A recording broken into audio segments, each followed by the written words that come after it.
being misled. There's a reason why, because the people who run the game absolutely know the cosmic story. They're very much aware of it, right? So they're looking to control that rather than allow you to take the right path. So I still feel like people are going to be seeking from their information from the wrong source. And whilst you're doing that, you must surely be controlled in some way, and that must be to the system's benefit and to your detriment. I'm going live at the moment. No, that's all right. That's all right. No, I started live. I have a YouTube account. No, I'm just going live right now. But I really believe that we're being controlled for the reasons that they don't want us to have the insight that we're meant to have and the knowledge of who we are. Public's attention. And so I go around to other towns and cities and even countries to just go and inform people and say, hey, listen, we're being misled. I'm not trying to offer anybody anything other than that you are the center of the creation, and there should be no one above you, no thing here above you. You are meant to be the essence of God, or the fractal spark of the Creator, as I see it. And if once we live like that, then we won't go to war with each other. We won't penalize each other. We won't force each other to restrict our breathing and to do things. We should be moving closer to nature rather than closer to the AI future, which seems to be coming in. Completely. Yeah. Likewise, I'm Dave, by the way. Yeah. Lovely. I have a friend. Lovely meeting you, Dave. Good luck. John Scudamore. Oh, I've heard of John Scudamore. Yeah. Oh, okay. How about that? Yeah. Well. I was talking about this kind of thing. So Yeah. Okay. I would like to talk to you more about all the of the last 3 years. Okay. I doubt you took the COVID jab. No. I mean, it's obviously not lining up. How old is she? Wow, so you've known that there's a problem with the system for some time. Right. Okay. Yeah, I have a 6-year-old boy, and he's never had a needle come near him in any way. Even the heel prick test at birth, I said, no, you're not hurting him at all. Vitamin K, no. Good. Yeah. Even not even a birth certificate. That's how far we've gone. Obviously, heard you saying about stopping being Yeah. And in that case, so long as I'm treating you with respect. Nobody should be. Are looking to have people tell them.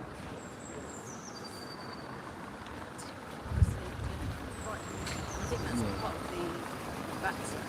Yes.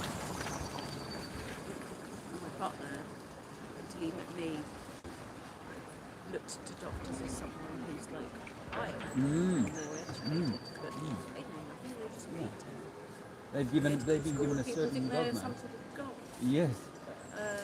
But who owns that? We now know who owns the medical schools.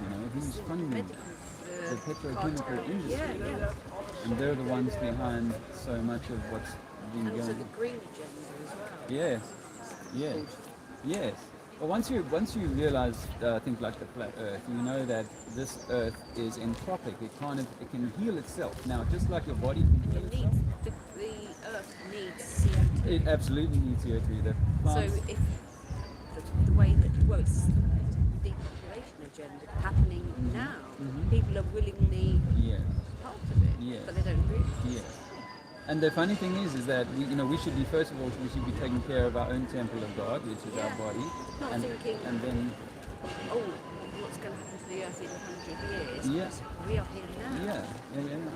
I mean, there is that. I mean, just like there is with your body, you can't just throw liters and liters of junk into it and think everything's going to be fine. Well, the metaverse needs us to be mindful and natural in the way that we use things. So it's not to say we should just slash and burn and not care. But we can't also give away our authority and our autonomy by everyone saying, oh no, well, because somebody down the road drank too much Coca-Cola, you're not now allowed to have one Coke a week if that's what you like, or I'm going to tax the heck out of you because someone else died of a sugar overdose. And I expect on your YouTube channel you have to be careful what you say, because you'll just be... Yes, well, this particular conversation around the last 3 years cost me my last channel. And I was in South Africa for a year, informing the Africans about their rights and the right to say no. You know, consent is your divine gift. And aside from being physically pushed off the beach by policemen on Christmas Day 2021, I a few days later had my YouTube channel removed because of things I was saying to people in the street, saying, no, don't do that to yourself. You know, don't give away your... Yeah, so many people, and I've had to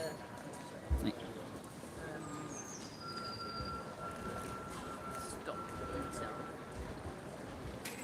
People are sometimes ready to realise Yes. what's going on. Yeah. They're not spiritually or mentally ready to realise. Yeah. So you have to just stop and say, Yeah, right, okay, I've told you some information, I've That's given you right. some information. That's right. Now it's your journey That's right. to... Well, in a way, it's almost, if you think about the analogy of an animal in a zoo, an animal born into the zoo, it's almost inhumane to then throw it into the wild Yeah. because it won't be able to fend for itself. It takes a long time to slowly train that animal to survive naturally, hunt for itself, that kind of thing, find shelters and all of that. And we're all in a similar kind of boat, is that we've been in a kind of zoo that has robbed us of our natural gifts.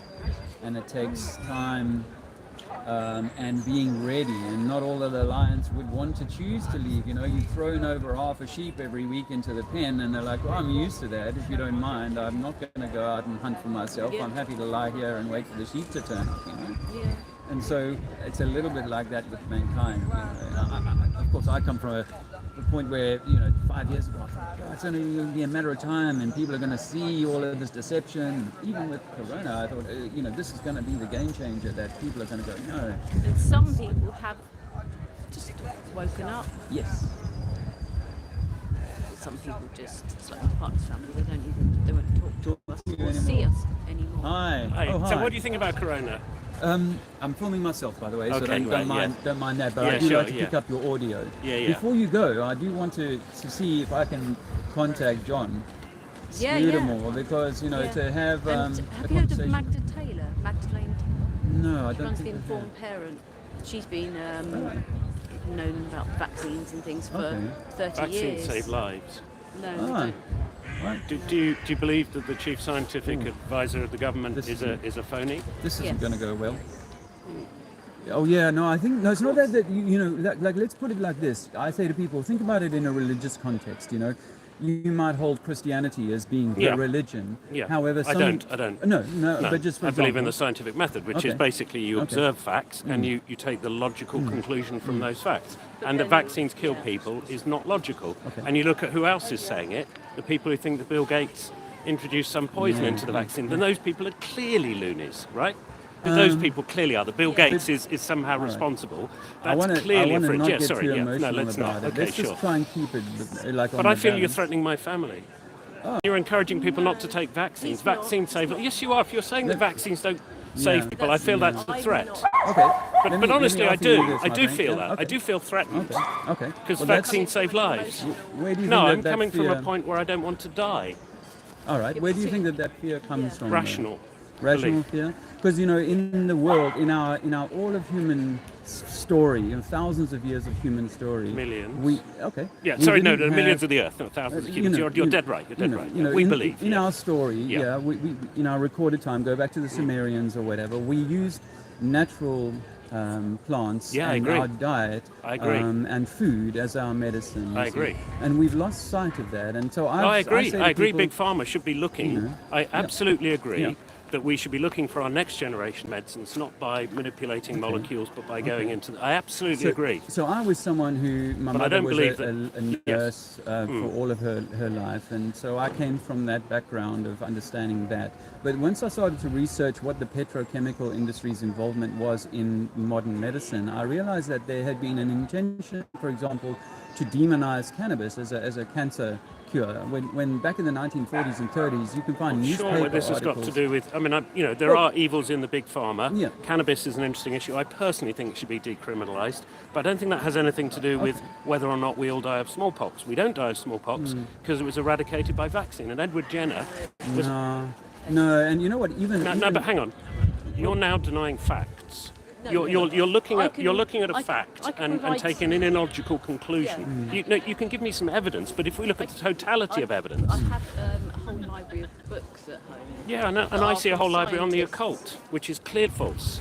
There are many books about things that so don't that's why follow I wanted rational to bring you. thought. What's your name? Alan. Alan, I'm Dave. Hi, Dave. Yeah, nice to Nice meet you. But But I really do let me feel bring threatened you by to your this- views. okay, Because let I think me- they kill people. I honestly do. Have you- Because vaccines save lives. They clearly do. You just look at the evidence. It's a very emotive topic, and I understand where you're at, Alan. But why I wanted to bring it to religion is that I say to people, look, if you've got Islam and Christianity side by side, they both can't be right. But you will have people on both camps saying it's absolutely right this one, and it's absolutely right that one. But that's a false equivalence. One's about rational deduction. The other's about ignoring evidence. You look at the majority of people who believe in rational deduction don't hold your views. Well, I'll tell you this: that if my last YouTube channel was taken away by YouTube because I talked too much about what I found in talking to people about the post V.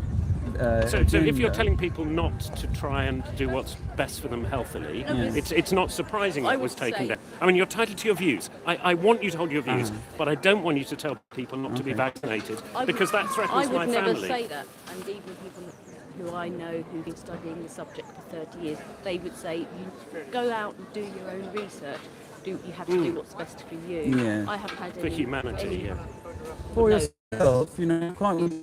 No, but no, we're not. And But we so- all have to be altruistic. Okay. We all But have to it try. is We all have to possible. try and do what's good for society. Yeah. In my life experience, And- it's possible to be manipulated. I came up in South Africa where we Yeah. were given apartheid.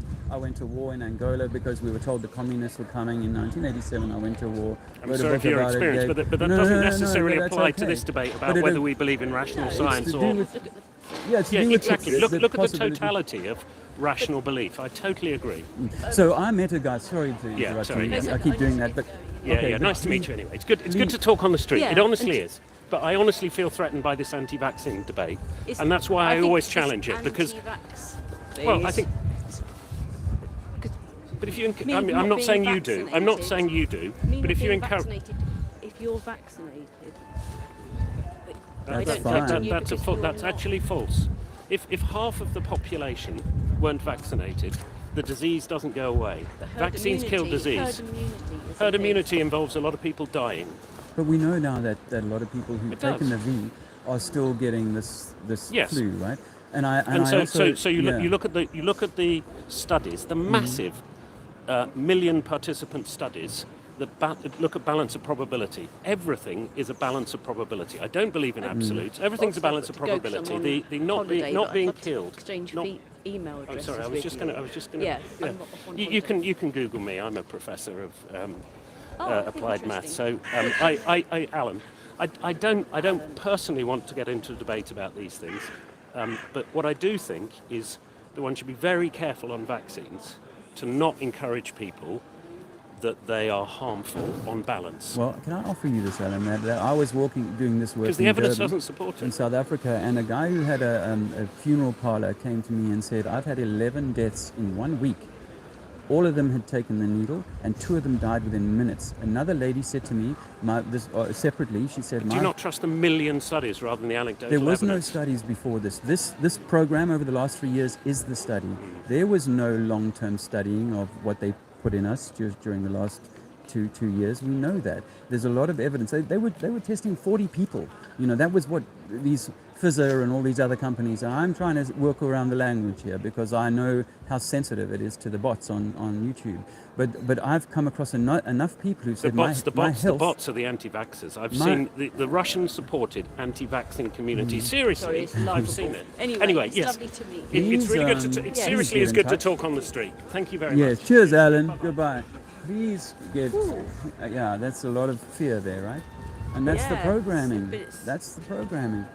And it's very angry. Very angry. And how is my health ever? This is this idea that That's my right. health and your health is your responsibility. and mine is mine. And it doesn't matter how ill you are, I don't mind if you walk past me. We know that stress can cause cancer. Yes. You have to look after yourself. Yes. He is a walking ball of Stress, stress and anger. that can cause And it's, cause illness. And I think a lot of the dis-ease we're seeing at the moment, because there does seem to be an increase or a spike in people dying suddenly. That does seem to be coming through. well, obviously we can't say what that. Yeah. My dad passed away after. I'm sorry. He had a reaction to each one. He was in a care home. Wow. He had Alzheimer's Right. or dementia. Right. So he was ill anyway, Yeah. but after each one he couldn't walk, and he passed away 3 weeks after the last. Wow. Wow. So So you've had personal. yeah. Yeah. But my partner Rob, Hi, Rob. Hi, my I'm mother. Dave. Hi Dave. My mother. She wasn't good. She was lost her sight, lost her hearing. The lockdown came, and that pretty much finished her off. And she ended up with massive blood clot, really, didn't she? Really? Yeah, it was- And she just died through Immense. just everything was too much for her. So because we know, I believe that we're electromagnetic systems, if you tighten that energy right up, it will cause constriction and things won't work very well. And what happened in the first months of 2020 was a lot of fear was put onto people. And then these older folk who were already vulnerable were stopped from seeing family and grandchildren, and all of their routines were upset. And once you do that, you change the terrain, you change this fear vibration in people, and then you're likely to cause. So when I went in, 6 months in, I went to pull the ONS, obviously National Statistics data off on where we were doing, how we were doing with that, and I realized that, gosh, the only uptick in the last 5 years was in the over 85 category. And why? Because those people are most vulnerable. A lot of them were taken away from their surgeries, and they were put into care homes and that kind of. That's because of, and I think it's a distraction. The Matt Hancock. Yes. So we're all told Yes. look that way, and all Yes. this other stuff's happening. Yes. But I would have thought even some people who didn't realise now think something's a bit. Yeah, but they keep giving. I was out of the country at the time, but they went from Corona to Ukraine in a matter of 48 hours, yeah. and all of a sudden it wasn't an issue anymore. And It's just about all the Ukraine. money's being put into The actor Zelensky, Zelensky. and Yes. foot soldiers are being. Yes. All these So- young men are. Yes, so they've got the herd running this way, then they've got the herd running that way, and we don't stop to think, hold on a minute. You never came to the electorate and said, at what point would you want me to close your business down? Because if you were a business owner and you had 10,000 staff, at what point would you realistically say, okay, I think we need to shut the doors for a while because we've lost 500, 1,000 of our 10,000. That's a serious problem. If I've lost 2, 3, 4, maybe even 5, unusually in the last few months, I wouldn't close my business of 10,000 people. I would be investigating, and I'd say, guys, maybe we need to be a little bit cautious and understand this, but I'm not going to stop you from coming to work. What they did in this country was they bought people off with that gravy money. They said, oh, you stay at home and we'll pay you not to go to work, kind of thing, you know. So that helped to get people to go, yeah, you know what, they never asked me if I should lock down. But if they're going to pay me to stay at home, And I heck, know that's not too bad. of some people who kept their businesses open, and they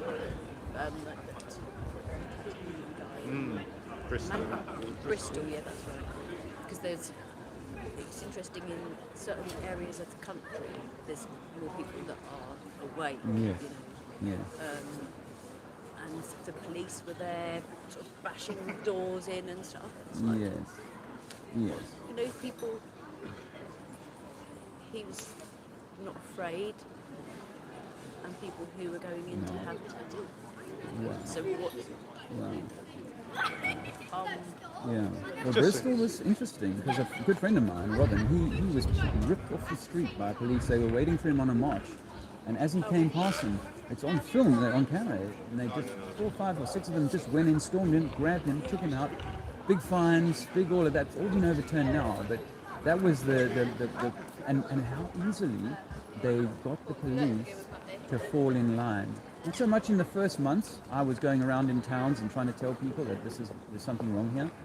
and so I encountered police, and they weren't too sticky. But as the months went on, and as the drip feeding of propaganda went on, so it became like, we can do anything we like. And so I said to the Virgin Atlantic staff, when I refused the nappy coming back from South Africa, they barred us for life. Because I'd said, look, you can see how, and I never called them Nazis, but I said, this is how they did it to the Germans, you see. Is like drip feeding this propaganda over months and years, and now all of a sudden they will do horrible things to each other. We will treat each other terribly. I feel like what they did over the last 3 years is almost like a training for something more to come. But we may not be able to stop that, no matter how many people try and reach, or anybody tries to reach it. We may not be able to stop that, but we can proceed with what's apparently called a bifurcation, which is a separation of the people into either the AI smart city mindset, or let's go back to nature. Let's try and find a more natural way of conducting ourselves and our communities. And that's what I'm hoping to stimulate through my own actions. I've been off-grid in Portugal and in South Africa, and homeless for 3.5 years as a consequence of this journey, because I said to my wife back in 2016, there's a big thing coming, and we need to be ready for that. So we've been doing all the preparations, but it ended up costing us our home. But here we are, still doing our bit. And we met some really interesting people. Just before you guys came, an ex-Marine stopped, and he, by the name of Lee, and he was like, I know this, and I see all of this, and I've got myself a van, and I said, yeah, but you also need to try and find like minds in a community. I recently hooked up with some people near Froome, where they've got a little burgeoning community of people who see it and want to have each other to call on as this proceeds, however it proceeds. So you've got my information. Just like give your information to John. Or the other way around, but I mean, okay. I'd prefer that you said to him, if Dave is going to contact you, because I don't expect him to reach out to me, but I'd be happy to reach out to him. But if he already had you say so, then that would be really kind of you. We can have a conversation. I want him to stay in the Somerset kind of area going forward. We've been traveling all around this country, and he's not this far is a from good. here. He's in, I think he's in Gloucestershire. Oh, okay. I was up there doing activism just last summer in Gloucester, and Liverpool, and all over the country. So I've been doing this for a few years now. European tour in 2019, just before they shut us all down. And my friends and I were doing with these banners in 2018. I'm getting some new ones made up. But these are serving the purpose for now. It's interesting. In I think it was beginning of 2019, my friend Magda, down in Sussex, she is the person who runs the Informed Parent. She knows about the Big Green General thing. Okay. She, what's his name? The guy who looks a bit crazy but isn't, who's on the protests. The guy whose brother was Jeremy Corbyn's brother, or Piers Piers Corbyn. Corbyn. She Yeah. did. She arranged talks on green journals in Sussex, and she didn't give out the venue until 24 hours before. And once she had, there was obviously somebody on the inside who took ticket that was pulled, and Piers Corbyn is a friend of hers. Well, it's just crazy that Yes. they didn't want Yes. people to talk. Yes. Well, we were making a lot of noise in 2018, and we had the Guardian newspaper were following us around for a little while, and they were doing this. They did this video. It's had 2.5 million views, but Have a look then. immediately after I did my presentation in Hyde Park at Speaker's Corner, which had been scheduled and everybody knew we were going to be there, I was approached by a guy who said, hey, you're a great speaker, but I can help you even be better. And let me tell you, I let him do a treatment on me, and it destroyed me. Absolutely, my confidence was shattered. I had dark stuff for months and months. More than a couple of years, I was still struggling with this. It took me going back to South Africa and talking to those African people and getting my confidence back up to get out in public and do this again, So no, I know that there is a light and a dark game going on here, you know. But in a way, I feel it's almost like a test, you know. In order to forge steel, you need to put it through the fire. And if we are the product of the Creator, then we need to be tested. We can't become given here and here's what you are. Here's $1 billion, and you know, no problem. You don't have to work this stuff out for yourself. No, you want to be. If you want to be the captain of the ship, you want to have sailed in all conditions, worked in the engine room, worked on the maps, you know, do the whole lot before you actually earn your ticket to be a captain of the ship. You know, and I think to be the master of your own ship, you need to have walked this walk, the narrow path, as they say. And I think we need to. It's in a way it's a gift. Not that I want for people to be lining up for needlecraft and all of that. I don't. But it's a gift, and we are eternal beings, I feel. And so if you don't work it out on this visit, you can come back around. But I'm offering people the ticket to leave Disneyland. Say, listen, you're in Disneyland. Do you want to leave? No, I want the rides. I want all the funfair and the candy floss. Okay, then that's fine. But if you see this and you're on your way out, then this is going to help you make those first few steps to your own personal sovereignty or your own personal captaincy, if you like, self-mastery. So we are hoping to have a truther stroke flat earth festival later this year in this region. You know, so I'd love it if we could stay in touch and you know, if come along and so on, but otherwise just simply to have friends and a network of people who don't really explain the basics to you. Yeah, I'm really well done for attending to Alan there. Because I've got a lot of Don't start roof for vaccinations. Yeah. Well, the thing is, I think because I'm not, I've had a lot of stuff go on. Right. Well, and your personal losses and so on, right? Yeah. So I was sort of getting a bit, ooh.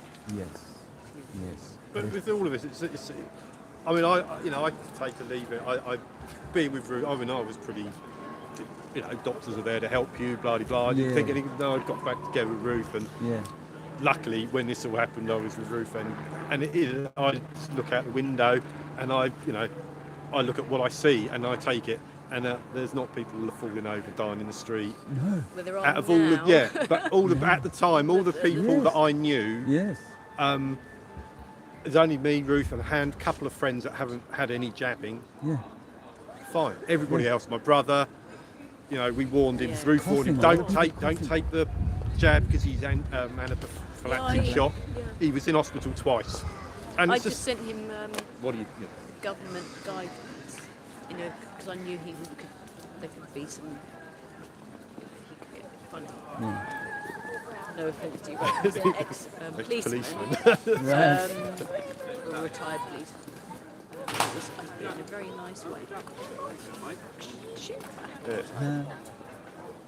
Just trying to help, because I don't want any more people to be dying, you know, because I only got both my brothers aren't here anymore, but here, but not here.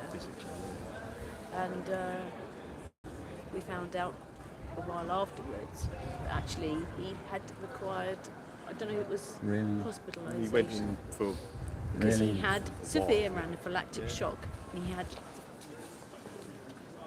after the first and after the second, and you still sister said, I don't think I was supposed to have told you that, because I'm not going to say I told you so. Yeah. But hopefully they go, oh, you know. But the King's Hero journey requires for you to have the courage to go stand out in the street and say, hey, the Emperor's naked, you know, and until you sort of travelled that way. So this journey has given you that opportunity. Same with the Flat Earth. I started shouting to people, hey man, you know, NASA's a hoax and blah, blah, blah. And it was my original kind of like, I'm willing to put everything on the line, you know, in terms of my relations with other people, just to tell this truth. And I have, in my heart, I'm hopeful that there's going to come the day. Like I said to my dad, I hope you live long, because I want for this truth to come out and for you to go to realize that, oh gosh, my son's not nuts. You know, there's something much more to this. So the same is true with this needlecraft. Is you know, I think that some people, and I've spoken to people in the street, they said, yeah, it's only been a year since or two maybe, that I've seen it, and it was because of what they did to us. That was the sort of camel's back up rope. I I don't know if early on if you heard about the people becoming magnetic. Yes. It was a really unscientific experiment. But it was last Christmas, but before. And I was a little bit drunk, and my daughter was all groggs. And his friend just had. All the jab. Really? Yeah, I think he's had 2 Really? Pfizer. Well, no, I think he had 1 Pfizer jab. And I bought some of the really strong magnets. Neodymium. Going to work, yeah. And they banned them on Amazon for a while. Really? It's just And I was like, no, this isn't going to work. And it did, worked. yeah, yeah. It worked. Stuck to his Yeah. arm. Perhaps to just Works. sweaty. Perhaps just going. Wow. Yeah. Wow. Well, I had Africans tell me that they'd done the same thing and it worked for them with a coin or something. Some people are becoming magnetic all over. Yeah. And then once 5G, Yeah. Stuck to the bowl. Yeah. So it takes people 2 ways. Either they go, oh heck, I need to wake up, or they go, oh, we need more of that. You know, I'm unwell now. I've got to go. yeah. You know, and get more treatments and so on. And that's we can't trust ourselves. It's anymore. wearing off. I need to have another one. Yeah. Yeah. Yeah, and like Ellen was saying, like, you guys are a risk. We never got the chance to say, well, you know, what's the point of taking something? What's the point of having insurance if it's not going to cover you? You shouldn't care that I don't have insurance. It should be you're covered, whatever happens. And they were even the doctors. Well, I think they did touch on herd immunity, even though that's a myth as well. Yes. Yeah. But like when I said, "How am I a risk to him?" But then he didn't really answer that. Yeah. Yeah. Yeah. I thought he was going to explode. Yes, That would be quite funny. and you know, natural immunity over man-made immunity. You know, once you've had a condition, your body has got those antibodies or the. That's a myth too? Yeah, I think it would be really good for you to have a chat with John and also Magda. If you Yes. look at the terrain. Yes, I'm a terrain theorist. I'm happy with that. Because antibodies don't, and the World Health Organization actually admitted it, that antibodies don't necessarily equal Right. Immunity. Right. And you don't have to have had Right. something to have. Right. You know, so it's all. Right. Well, I'm just about ready to throw DNA out of the window as well as being just another scientific pseudoscience of CGI that we can't actually demonstrate in the way, you know, with all these CG and all this sort of thing. So I'm with that. And why Magna's interesting to me is because my wife and I are like planning to world school our 6-year-old son. You know, we're doing all of his schooling ourselves at this point in time, but we want him to be part of a wider community of people of similar ilk. So I'm trying to connect with people who might have that network, you know, alive, that we can tap into that and find ways of, you know, ensuring that he's getting a rounded life experience other than just at home. You know? So, and Magna might be useful in that context. Magda, yeah. Magda. But I have a lot of contacts. And I expect, because I've got your information, I could think of some people. Yes. Oh, please do, and please get in touch. My email is on my website. Is Trinity for Man. Is my email address. But, would you like another one that you could maybe hand to a friend? Well, But so you can- Ruth, I don't have any friends really. We Most did, of them but don't not want really to. I anymore. know what you mean. I know what you I'm mean. very Ruth's my friend, and I got one other friend really that I see, and that's it now. Yeah. Actually, he hasn't had the. So you're not ruthless. No, there you You've go. got No, Ruth. that's right. Yeah. I can be quite ruthless. She's very although ruthless. No, I'm not. No, that's brilliant. Well, I'm really chuffed that we've met today, and I Yeah. feel like we could maybe have further conversations. You've driven away to get here. You're not. Did you say you were? From We, Sussex. Chichester. yeah, Okay. we're staying one more night Yeah. at a hotel. Okay. It was supposed to be for my birthday, and then When was your birthday? 8th of November. Oh! You've been here for a long time, then. Well, why did it? You did the splits, didn't you? You Oh couldn't yeah, walk. we've, Then I we've knew. been. It was Our our third shed attempt is to get it. gradually filling up with food. You know, that Yeah. in case we need, Right. you know, tinned Okay. food. and stuff. And I went down to get something from there, and it'd been very wet. One of my right foot was on steady ground, and the left was on very slippery. Slippery. So, woo! And then I fell forward. This is the day for my birthday. And it's supposed to be coming, I think, on the 9th. And I couldn't walk for a couple of Oh, weeks. right. Well, that was because you were meant to come today, so we could Yeah, and then we were supposed to come in January, and then you I had got a lurgy. for I was right. in bed for a couple of a days. couple of days, and then it's today. Yesterday. Yesterday. Well, my birthday was on the 9th of March, just 3 days ago, so that was why I was asking if you just had your birthday. 55 now. But, Oh, really? We're 55 this year. Oh, you really? Well, guys, we're 68 models, huh? Yeah. 68 is the Yeah, I best. keep meeting 68 models, actually. I was speaking to a lady last night who's 68. Yeah. Do you have you looked into water distillation? I know a bit about that. We've got a water filter, Berkey, Berkey. Okay. in the shed though. We if you move it in. I had Berkey water just the other day, and I'll be honest, I could feel that there was still stuff in it. So I'm not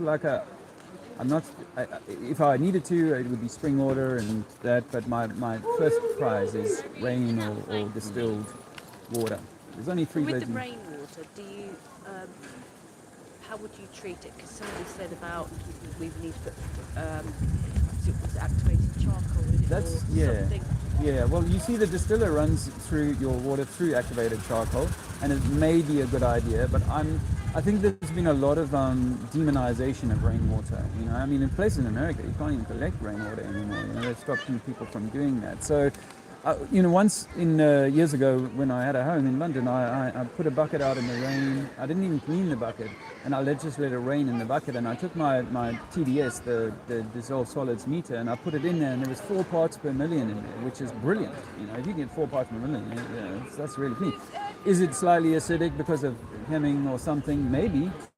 So maybe to kind of give it one stage of filtration more. But, you'll know from Dr. Emoto's work and others that water is a living thing, Schellberger as well. Water is a living thing. And once it's still water, it's not so living, maybe even dead.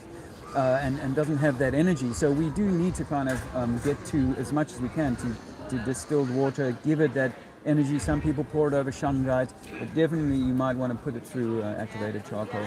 But I would say if it was a choice between any of the bottles in the shop or rainwater every day of the week. If I could collect that and keep it clean, without it going moldy.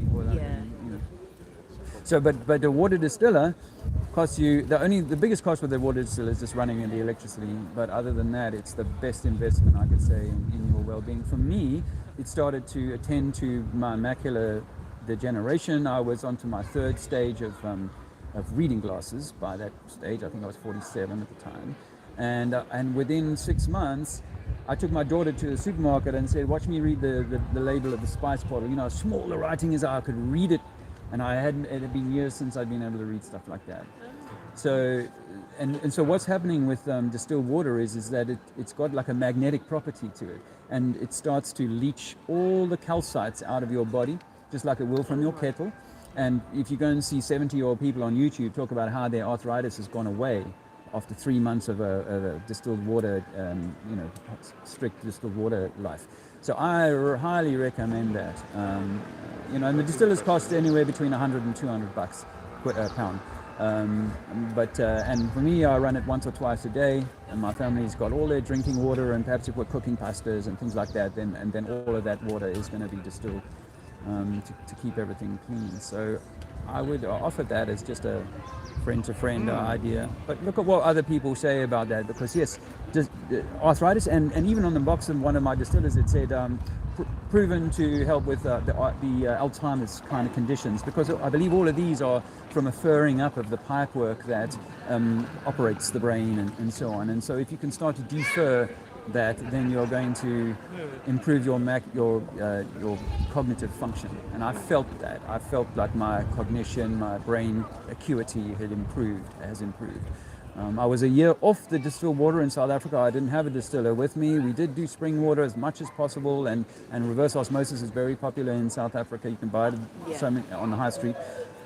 But even then, my eyesight started to weaken again, and I started to need the glasses. And now I'm back a year, and I've been back on the distilled, and I would put, if it was small and my eyes were tired, I would still put the glasses on, truthfully. But in the main, I don't feel like I need them for reading now. The newspaper in the daylight. Yeah. Oh, that's Do interesting. you want to read a newspaper? No, but it's no. But just you got my point. Well, I have actually, because I'm staying somewhere at the moment where I'm house sitting for somebody and they've got a log burner, and they said, well, we've got all this wood and we've got an old stack of newspapers which I'm using. So as I'm burning up Sometimes it's quite interesting, isn't it? yeah, to see I the can propaganda. remember years ago, I thought, I know I'm gonna, because I used to think I was left-leaning, like lefty. Oh yeah. So I thought, I'll buy a selection and Yes. look at the news in all of them. It was quite interesting. I was like, Yes. wow. Yes. Yes, I did a video just the other day on one of the newspapers I was about to burn, which was on our China trying to steal the resources on the moon. Oh, are they? And then, of course, for me, the moon is Has a light. anyone ever been We've to never the been moon? there, No. but it proves, and I say this to people, it proves that China and America and Russia are actually at the top table, are in the same bedroom, and so that this idea that China is somehow getting up there and it's all part of the same scam. Their logos, all these space agencies logos, all have this chevron in it. They all have that same chevron, and so it's all the same club at the very Yep. top table. But this is the propaganda that people have got going on, so that we will go to war. One of the other articles I saw, people are paying money to have their names put on bombs that are going to be dropped on Russia. You see, and we're meant to love each other, and we're meant to be, but they get us to go to war. When you travel around the world, as I'm sure you find people that are just wanting to have families and love each other and so on, but they can be brought into conflict over these dialectics, the Hegelian left and right, black and white bullshit, rather than the middle way. And that's really the way we've got to find. And so even if the majority don't come, those who are coming out of that programming, if you're to go back to the zoo example, I need to help that lioness walk the right way. Let me show her how to hunt again. Let me teach her how to shelter and raise her own children and all of that kind of thing. So I feel like part of our role will be to help those people that come through the other side, because there will be people being squeezed out like the toothpaste tube.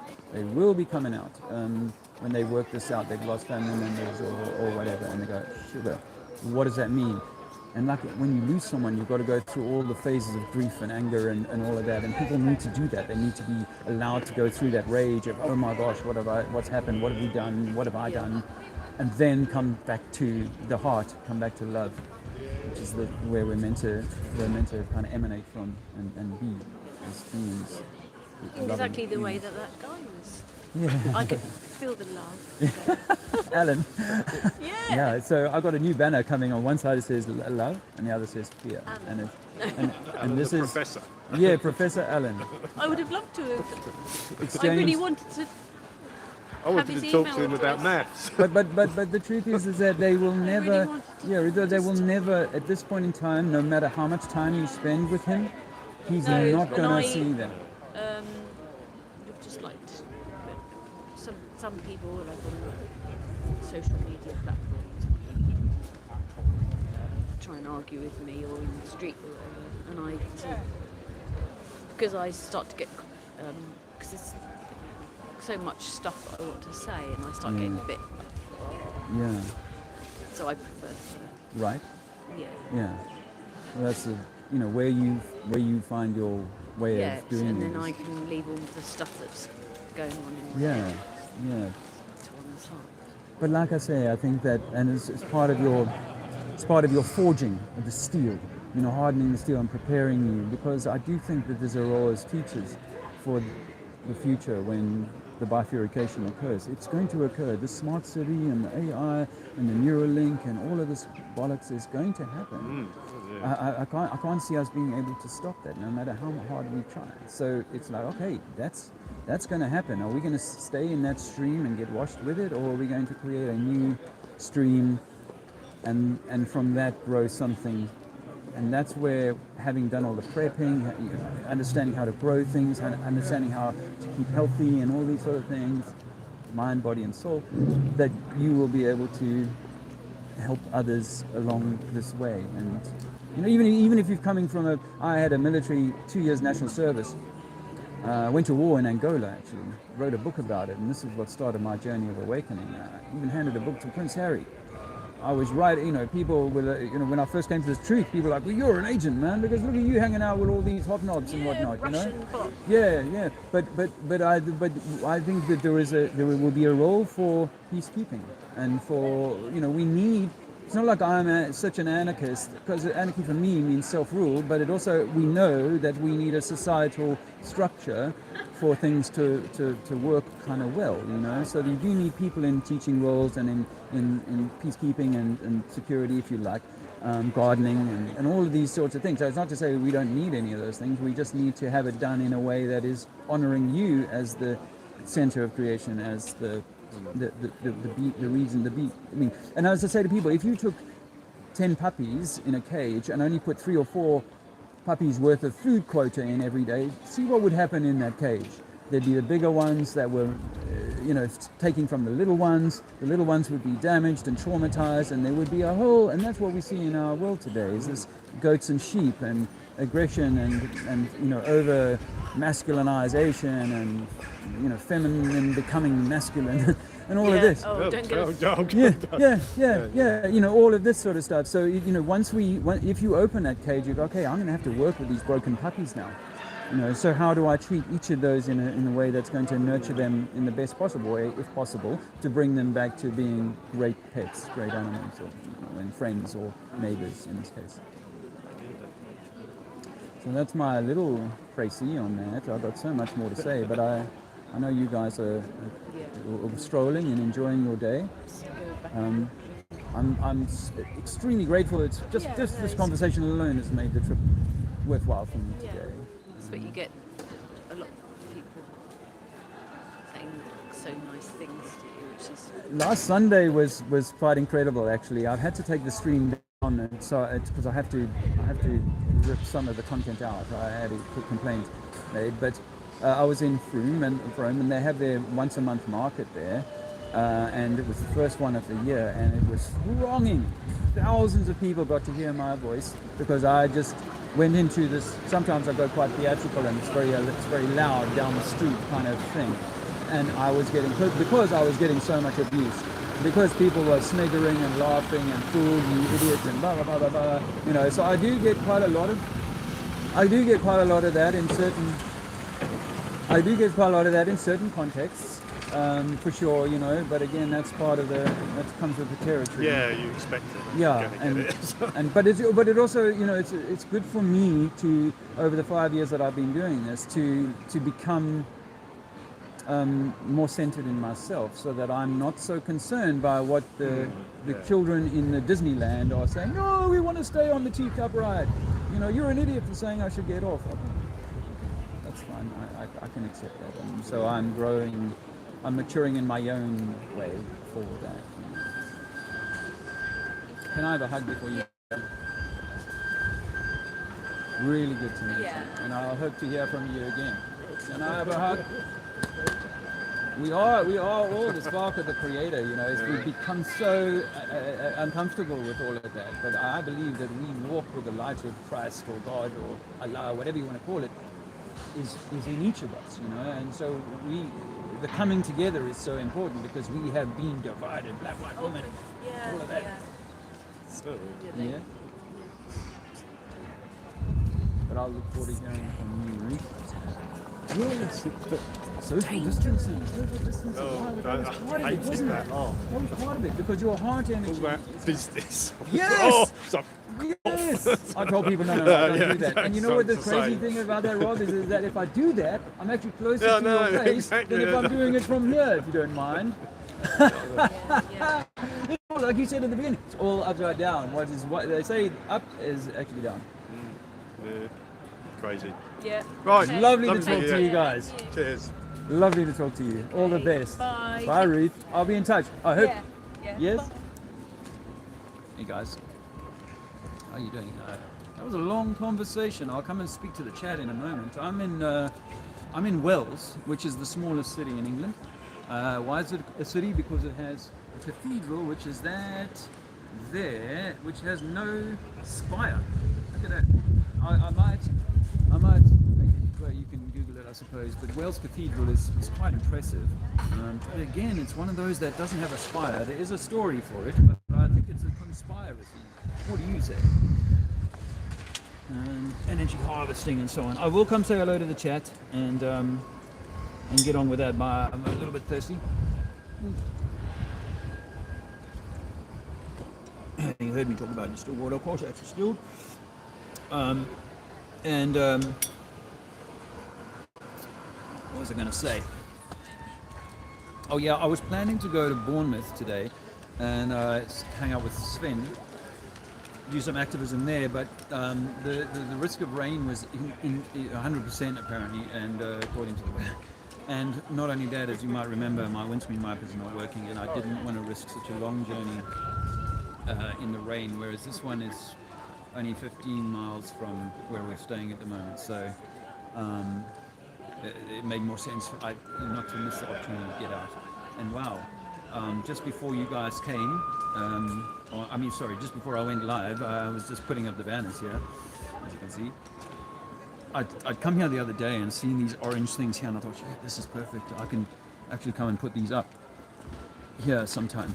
But this guy called by the name of Lee, well-built kind of ex-military marine, he walks up to me and goes, yeah, I know all of this, man. And we had a great conversation, but I didn't want to start the live stream. I didn't have my camera in the hand at that moment, but I didn't want to start a live stream and interfere with the conversation. And you know how it is. It's like, especially with these conversations I've been having now, it's like if I'm not already standing within my hand and pointing it out at people, then I do feel a little bit uncomfortable just whipping it out and putting it in their face, as it were. But this is, yeah, I mean, through here, just staggeringly, my hand in picture, staggeringly pretty, and, you know, very Bath-like, don't you think? And all of this façadery, you know, which is made of, I think, pre-poured concrete rather than stone that's been carved. And obviously we've got some very, what did G is it where he said he feels like he's coming to a Charles Dickens scene last week.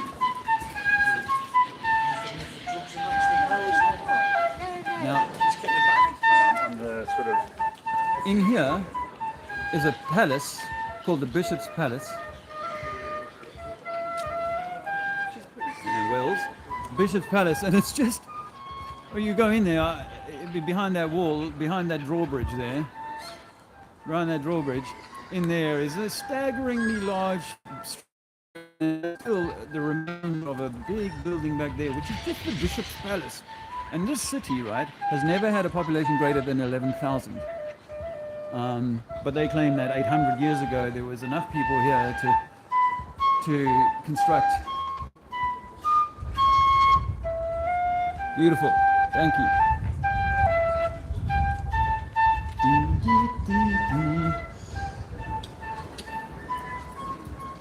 And the cathedral is through here. The cathedral itself, I'll quickly go and show you. And my banner should be fine. People are so well behaved these days, you know, there's very little. I mean, obviously that guy Alan was super angry. Did you see that? If you didn't see that, you'll have to go back later or at some point and check that out, because I had to handle that one quite cautiously. All right, brother. I had to handle that one quite cautiously because he was super charged, and if I let the conversation run, things would have been said that would have possibly cost me this channel. Look at that. So that's the facade. They don't really use that entrance over there anymore.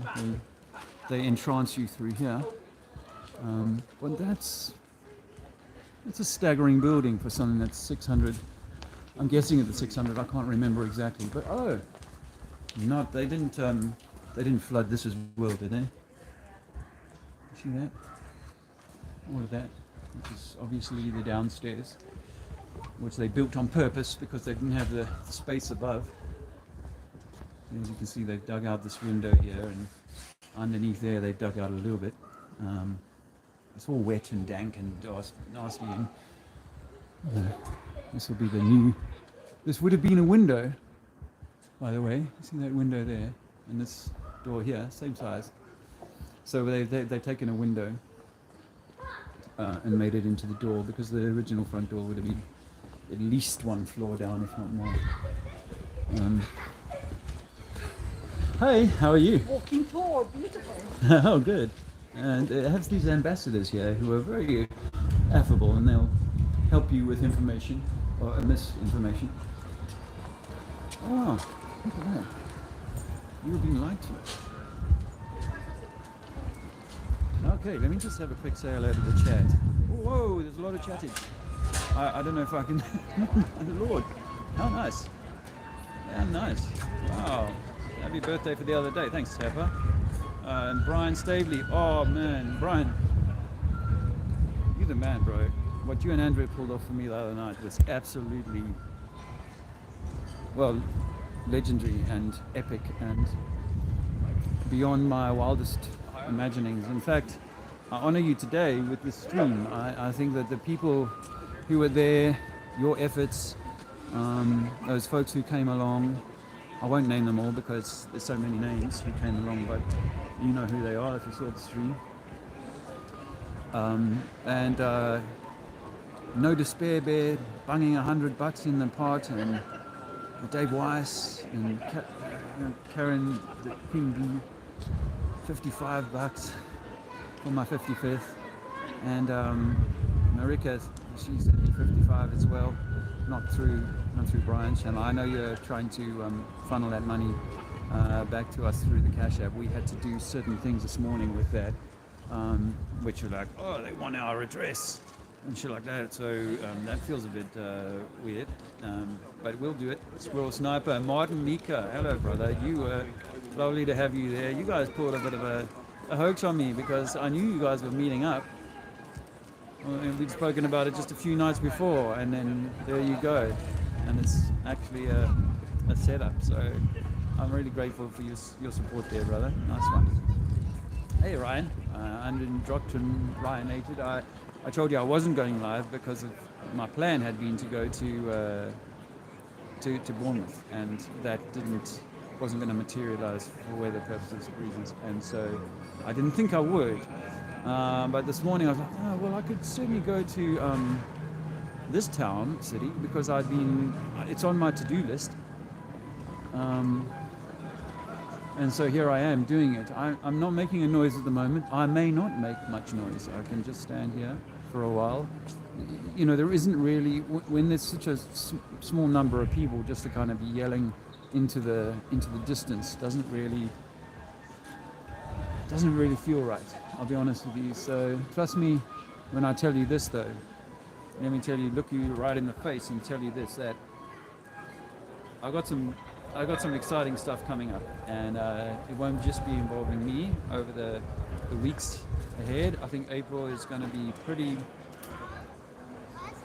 All things being as we plan them to be. I think that April is going to bring, let me say, a flavor of the early days of street activism. I think I'm hoping that we're going to see some pretty exciting stuff that won't just involve me, that I am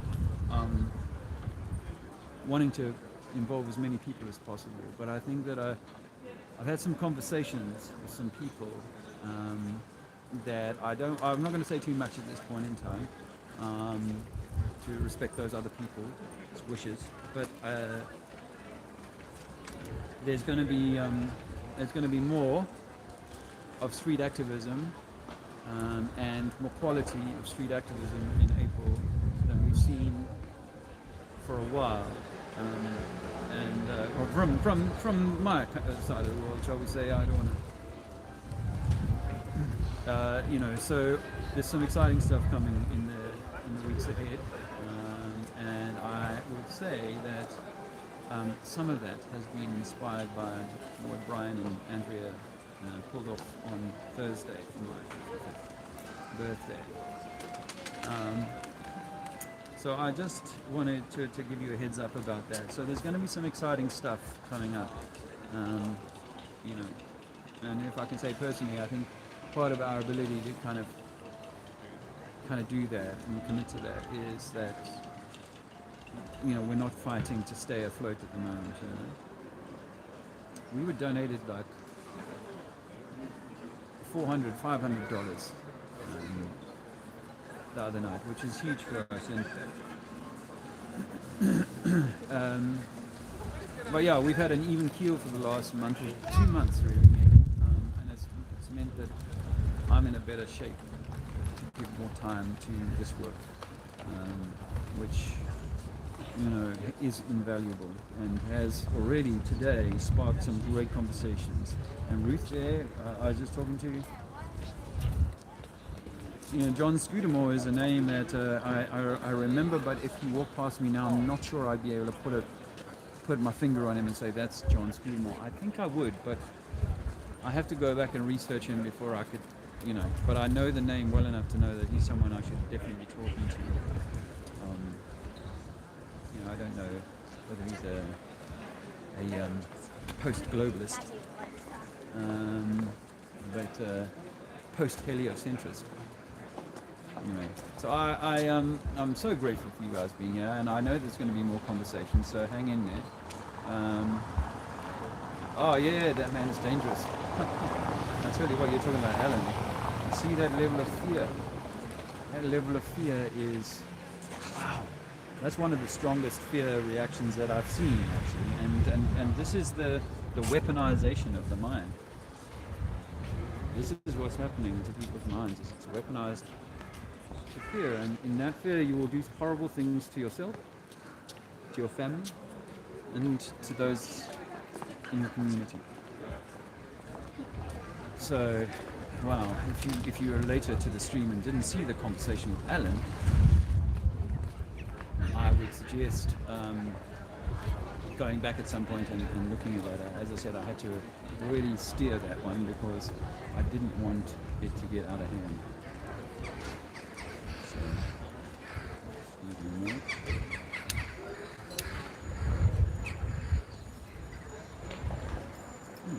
we've been at this an hour already, and as I said, I had an awesome conversation with ex-military and ex-marine. He looked all the part of the Marine, and he too has had that cognitive dissonance cost him friendships with his fellow veteran buddies. So we could definitely relate on that score. Yeah, what Brian you did for me, if you're still there, mate, is like a high water mark on my journey, and really inspired me to be more vocal and get out there more. So, hey man, you got any questions? Not right now, mate. All right.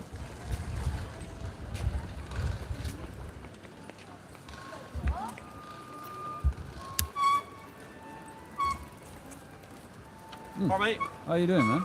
Yeah, not bad, me and my daughter are already flat earthers anyway, so were you in Glastonbury recently? Yeah. I saw some pictures on Facebook and that, and I saw it, and then we were just riding up. I said, we've got to go over and say hello, because we believe all this stuff. Awesome. Anyway, Awesome, bro. yeah, so I've been teaching, I got 2 kids, been teaching you from a young age about being flat, haven't we, and space is fake.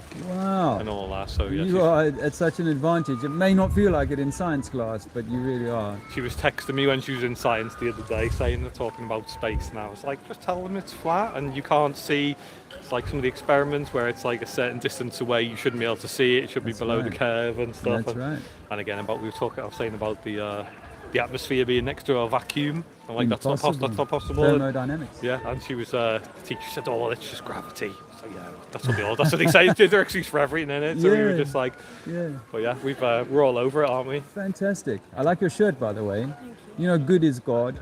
So if you can find God in yourself, because I think that we are the spark of God. I think that So I never used to be religious, and I was very like into science. I did science at university, and I didn't believe flat Earth and stuff. And as I've got older and I've looked into it and stuff, and first I was like, oh, okay, so I believed it was flat Earth, but then the offshoot from that is, well, if Yeah. it's flat and we're in an enclosed system, I'm not like Christian or I'm not like religious as such, but it made me realise, well, there's a creator, whatever it is, because if we are in an enclosed system, something put us here. Yes. So what's the deal? Do you know what I mean? So yeah, I was in. You'll like to know this, but a young lady approached me the other day, last Sunday. I was in Froome.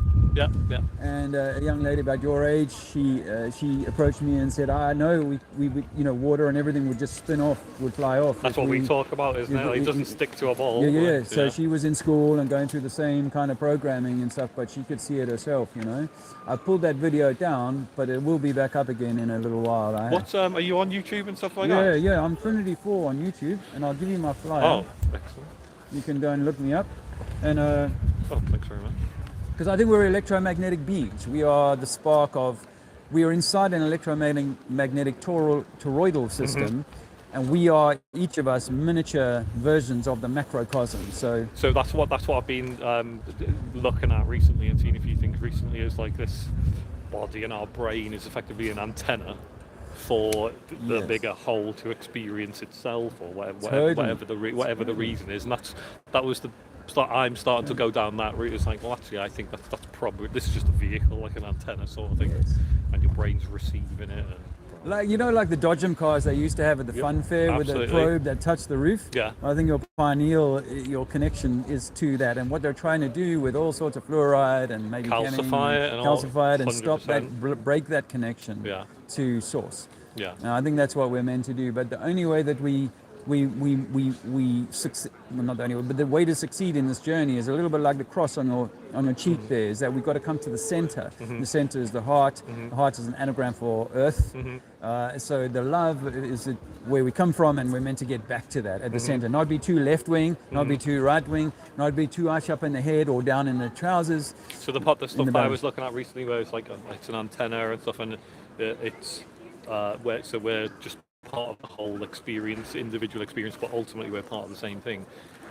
Part of that theory or the hypothesis was like, so we will will experience everyone else's lifetime at some point. And how I behave towards others, I've either already experienced that for myself, or I will experience that at some point in the future. Reincarnation's the wrong word, but you know what I mean? Through that future experience. So since looking at that, that's given me a bit of a different viewpoint in terms of like, well, I mean, I was never a nasty person, do you know what I mean? But it just makes you think about your actions a bit more. It's like, well, what I'm doing to somebody else, I'm going to be on the receiving end of that. If you call it karma or whatever you wanted, but I will be that person at some point, or have been in the past at some point. Yes. So I'll experience that. So that was a really good.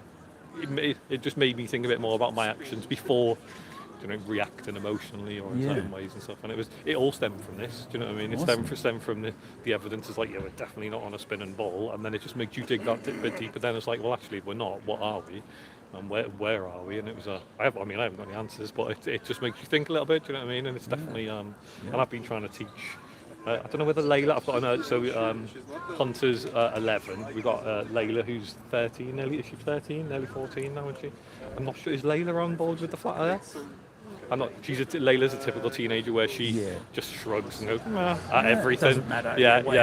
She's. But Hunter's definitely a bit more receptive to the whole thing, aren't you? We've been. It'll come around, maybe in the fullness of time. But if it's an electromagnetic torus, it's a bit like as the energy rises up and comes back around again. It's that sort of cyclical. As you say, cyclical, and the energy comes back to you, good, bad, or otherwise. Yeah. And what was the game changer for me was 2015. I did DMT, and so I've looked into DMT. Right. I had a bit of Changa once, and I bottled it, and only had a little bit, and didn't go any further. Right. And I was like, oh, I'm not ready, sort of thing. Frightened me so much. Yeah. But I went in at 47 an atheist and came out and know that there's a God.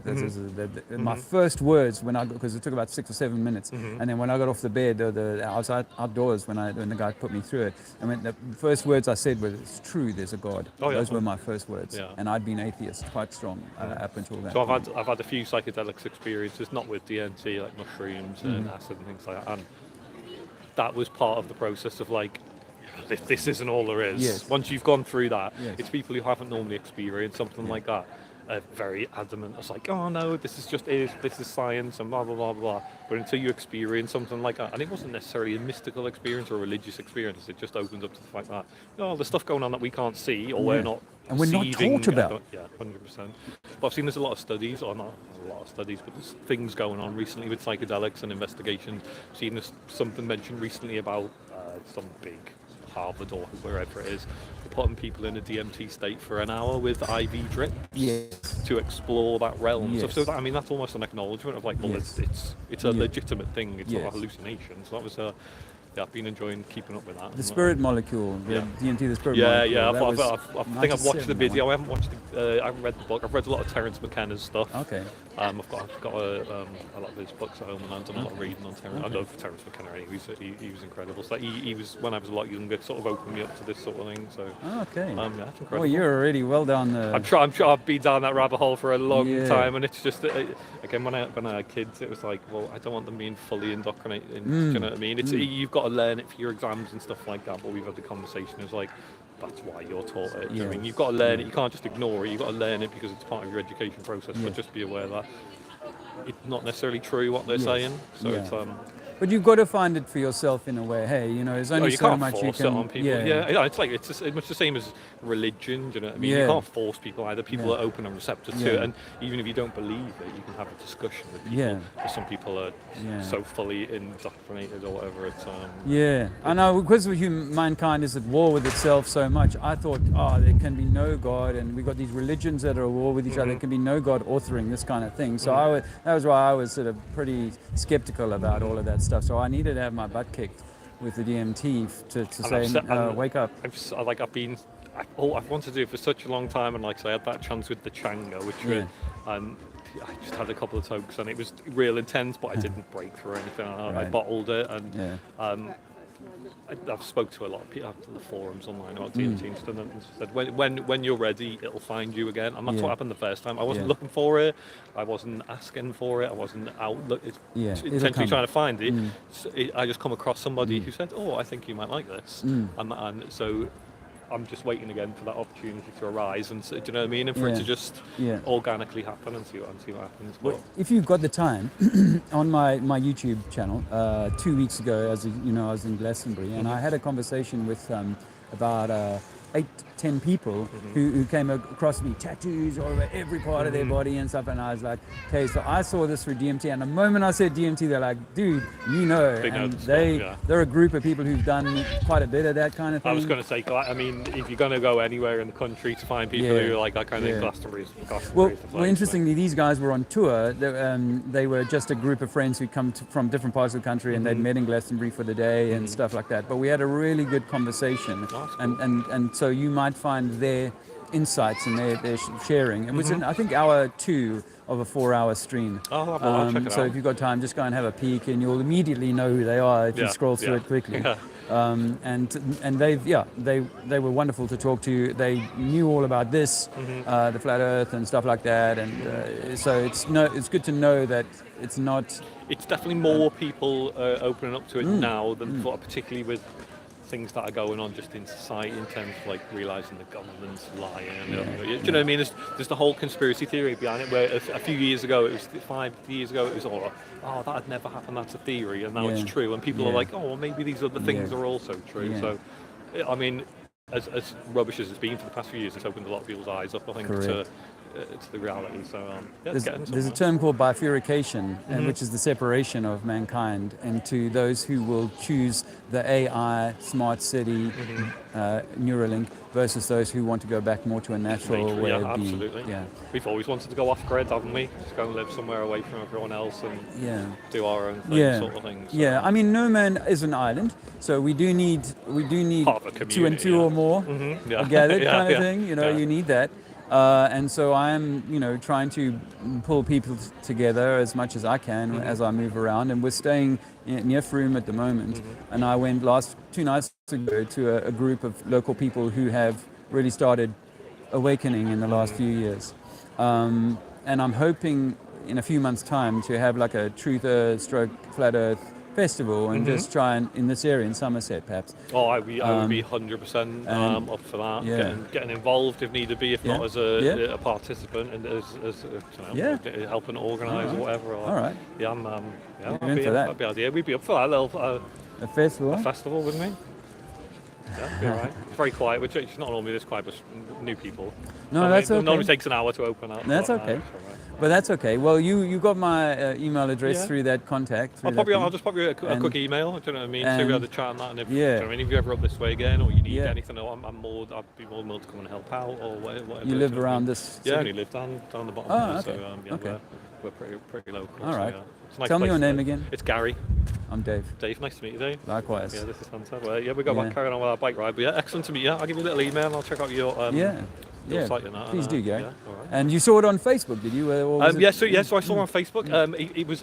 I'm part of like the Glastonbury Town Centre community notice board, and somebody posted a photograph of this, saying, "Oh, the guy talking about flat Earth," and it wasn't negative or positive. It was just "Oh, this guy's here today," sort of thing. Yeah. And I saw that, and that's pretty interesting. And you tend to think, I mean, Glastonbury is sort of a suitable. It's more of an accepting place, I think. Yeah. It'd be interesting to see what kind of reception you've had in Wales. Yeah. Not too bad. I mean, given that it's quite a religious place, there's a lot of older people and they're very religious, so maybe they might be a bit more accepting. But again, it could be the opposite because of the age sort of thing. Because so I mean, I went through church and they weren't uncomfortable with evolution. You know, that we come from apes and all that. So. And Big Bang is a Catholic, the George Lemaitre is a Catholic priest, and he's the guy credited with the Big Bang Theory. So, I think that there is a lot of control within the religious structure. Yeah, 100%.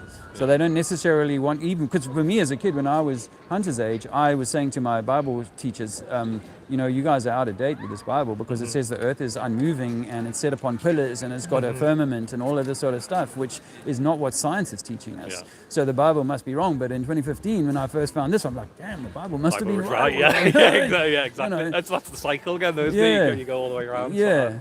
And even in Islam, there's loads of references. My mum's Islam.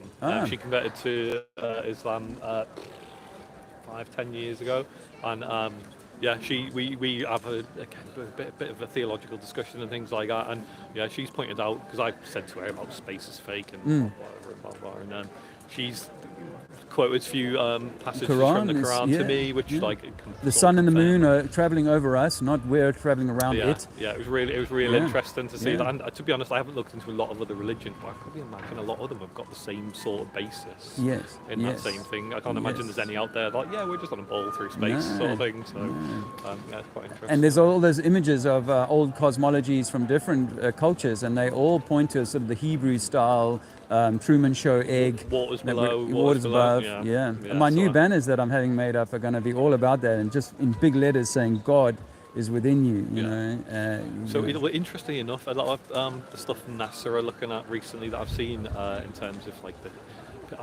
whole UFO thing that's going on in the press at the minute. The alien deception.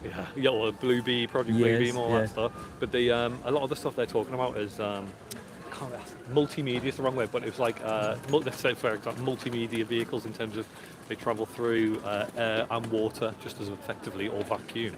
So that was really interesting to me that they're looking at developing that, because you think, it's for our waters, but for me I was thinking, well, the waters above is do you know what I mean, that's likely what, do you know what I mean, if they know the truth, which I think they do, and that they know that there is water up there. But if they're thinking, we're going to get there at some point, we're going to need vehicles that can traverse through water. That was a really interesting thing. That I thought, it's talking about travelling through water when they've never mentioned that for 50 years, 60 years since NASA's inception. That was and there's this idea I have is that if we live inside of an orange, there might be more than one orange in the orange, so it's possible that there's ways out to other lands or extra terra, extra land. I mean, realistically, if it is the truth that we're in a sealed environment and a closed system, and something's obviously put us here, there's nothing to say that they can't have put other closed systems, 100, however many. It doesn't mean that we're the only ones. We could be part of the lot, but. Yeah, and actually, Gary, one more thing, if I may, is that the Olympic logo, it's got the 5 rings that are intersecting. Well, I sometimes wonder whether we aren't already we aren't already 5 rings that have joined together and coalesced. So that's why people in China or Africa or whatever look quite different to the Europeans, is that we came from different bubbles or different oranges, and they've joined up at some point, and there will be a joining of other bubbles in the future, and so we will see people that look different, quite different from us, and we could call them alien. So we've had this chat about aliens. So I used to be obsessed with aliens and extraterrestrials, and it a lot more recently to be like, well, I think there are things, beings, whatever they are, but I don't think they're from another planet in space. And it's I think we were talking yesterday about being like extra dimensional maybe, or do you know what I mean? Just or something along those lines, as opposed to they're from another star system. Because realistically, what NASA and everything you're saying is true, and it's so far away. I don't think you'd get anyone to be able to travel that distance regardless of technology. You'd have to have something. So I thought extra dimensional was like something like quite makes sense. Before I was going down the creator route, I thought time travel was maybe a thing for them, and they were from the future and that was the sort of thing. But definitely what you're saying, like potentially other bubbles that are coalescing, maybe definitely makes a lot of sense. And consider this, you may already have, but our spectrum of sight and sound is very limited across the whole spectrum. So at another frequency or vibration, there could be a highway running right through here, 100%, and we can't pick it up. But perhaps sometimes when people have had certain experiences, maybe on mushrooms or something, they've been able to see beyond the dimension that we're in, and they're able to see entities that are existing in our space, but are just beyond our. Which is why sometimes dogs will pick up on something. 100%. Or even kids, really young kids, babies and stuff, or toddlers, see stuff and they're like, what are you looking at there, sort of things. It's really interesting. We think that, or I hypothesize that until the fontanelle closes in the skull, that the opening is so clear direct that they're able to see things that. And that makes sense, because it's I suppose if your bone structure will stop some sort of frequencies, and that's really interesting. So then that's why they'll look at babies. You'll see them. Sometimes I have babies walk past me, or in the pram or whatever, and they'll stare at me and try as much as they possibly to stare at me. And I wonder what energy. I normally put it down to me tattoos when they're staring at me, but it might be something else. But they're seeing light. They're seeing a different frequency or something. 100%. And it's either could be good, bad, or otherwise, depending on the vibration that you're carrying yourself. Good stuff. Very illuminating, and I'm really grateful we've had this conversation. Nice to meet you. Thanks for stopping by. I'll check out your and lovely to meet you. I'll check out the channel. I'll drop Please you an email. do. All right, I look forward to hearing from you, Gary. So take it easy. Cheers, see you later. Bye bye.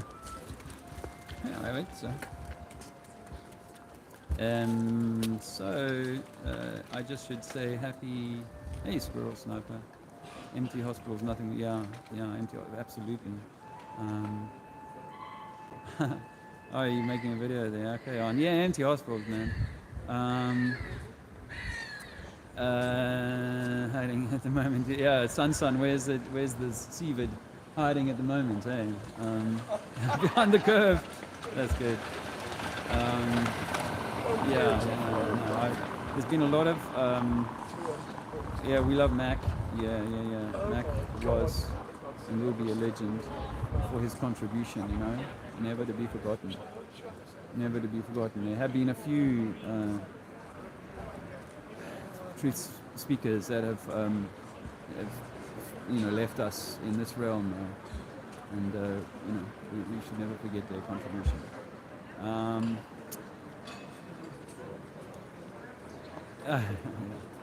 There's some interesting stuff there. I won't. I've had some great conversations already today, don't you think? It's been pretty amazing. Michelle, hello beautiful souls. I saw your comments on Brian's video. You are very generous with your commentary. Appreciate that. Hey Vicky, great birthday show. Yeah, absolutely. How we can get together. It was one of the most special moments of my entire journey of truth speaking, is that it was a loving encounter, and I've thought about this a little bit since Thursday. One of the, even here in the truth community, quite deep in, we still have differences of opinion, and I've got no problem with that. I think I still struggle a little bit with people who are wanting to cling to an ideology that is an ideology of division. I'll be honest about that.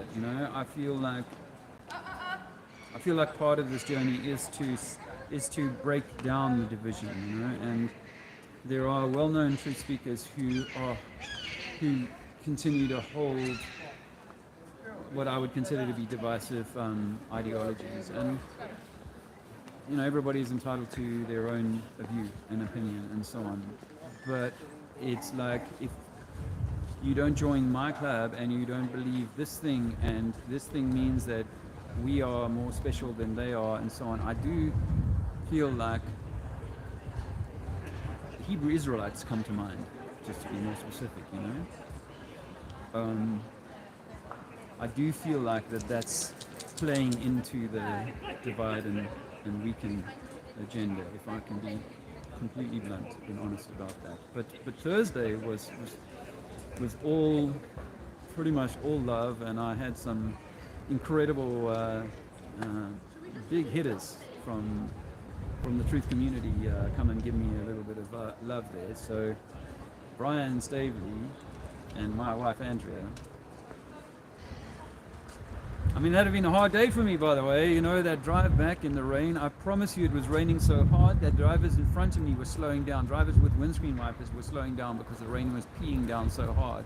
And as lorries were coming by in the other direction, shoof, the windscreen goes completely blinded, you know.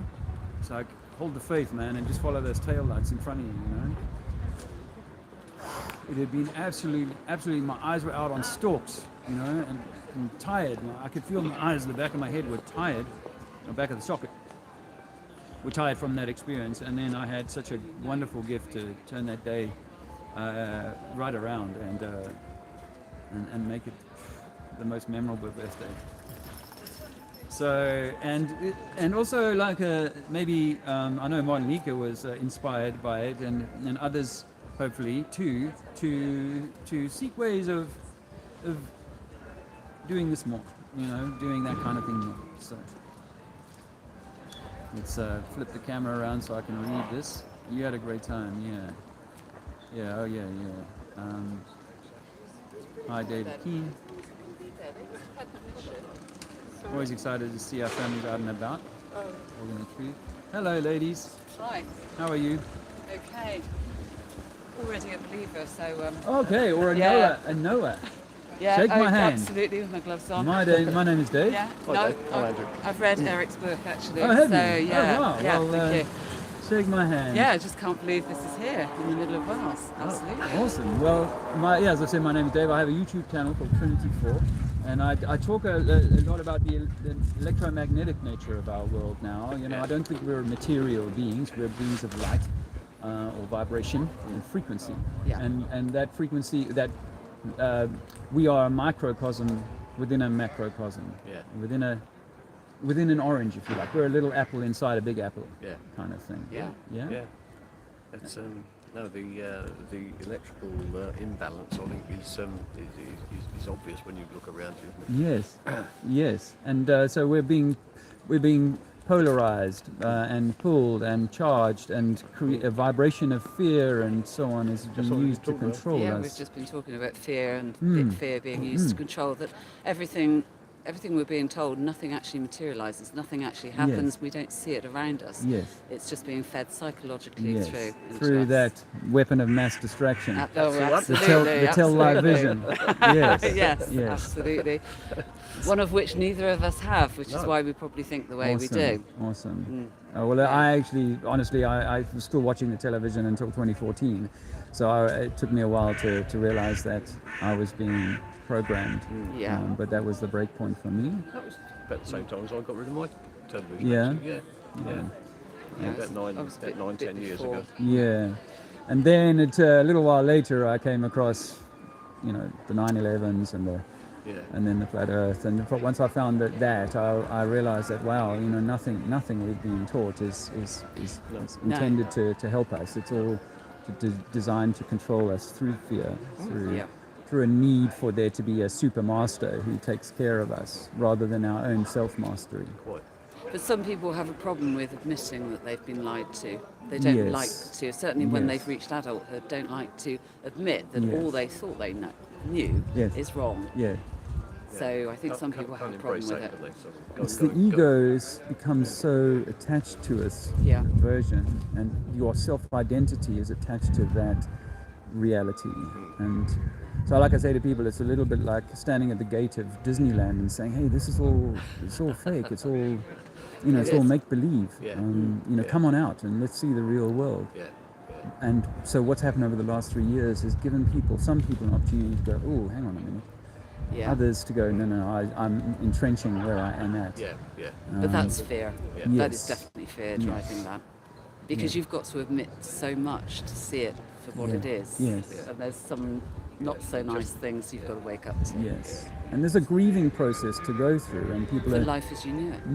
And so you've got to be willing to go through that grief. It's like you lose someone, a partner or a parent, and you don't really want to face up to that, and you never really come to terms with that, and it's going to hold you back in the course of your own healing and your own growth. Well, it changes your future, doesn't it? It changes the way you look upon the future. It's not the stable thing or the path you thought it was going to be. Yeah. So, it's a lot to face up to for people. Yeah. I kind of came to all of this quite a long time ago, didn't I? About 20 years. So Wow. it's, I'm doing something about it every day, sort of learning more and delving more into it. Yeah. But I do think for a lot of people, I can understand a great deal of fear in what they've got to face up to. Yeah. Things that have been going on in the world around them as well. Not so nice things. Yes. So, what type of reaction are you getting? Today, I've had the most amazing conversations with people just like yourself today. So it's been wonderful. I've only been here an hour and a half, but it's been really nice in that respect. Last week I was in Froome, and they had their market day in Froome, and I was getting a lot of pushback. It was hundreds of people were filing by, and I was sort of doing quite a theatrical, loud thing into the people, and people were mocking and jeering and so on. But there were also people who came to me and said, "Yep, I know," and either I've been looking at this for years, or the last year or two has helped me to break through some of the misinformation. Yeah.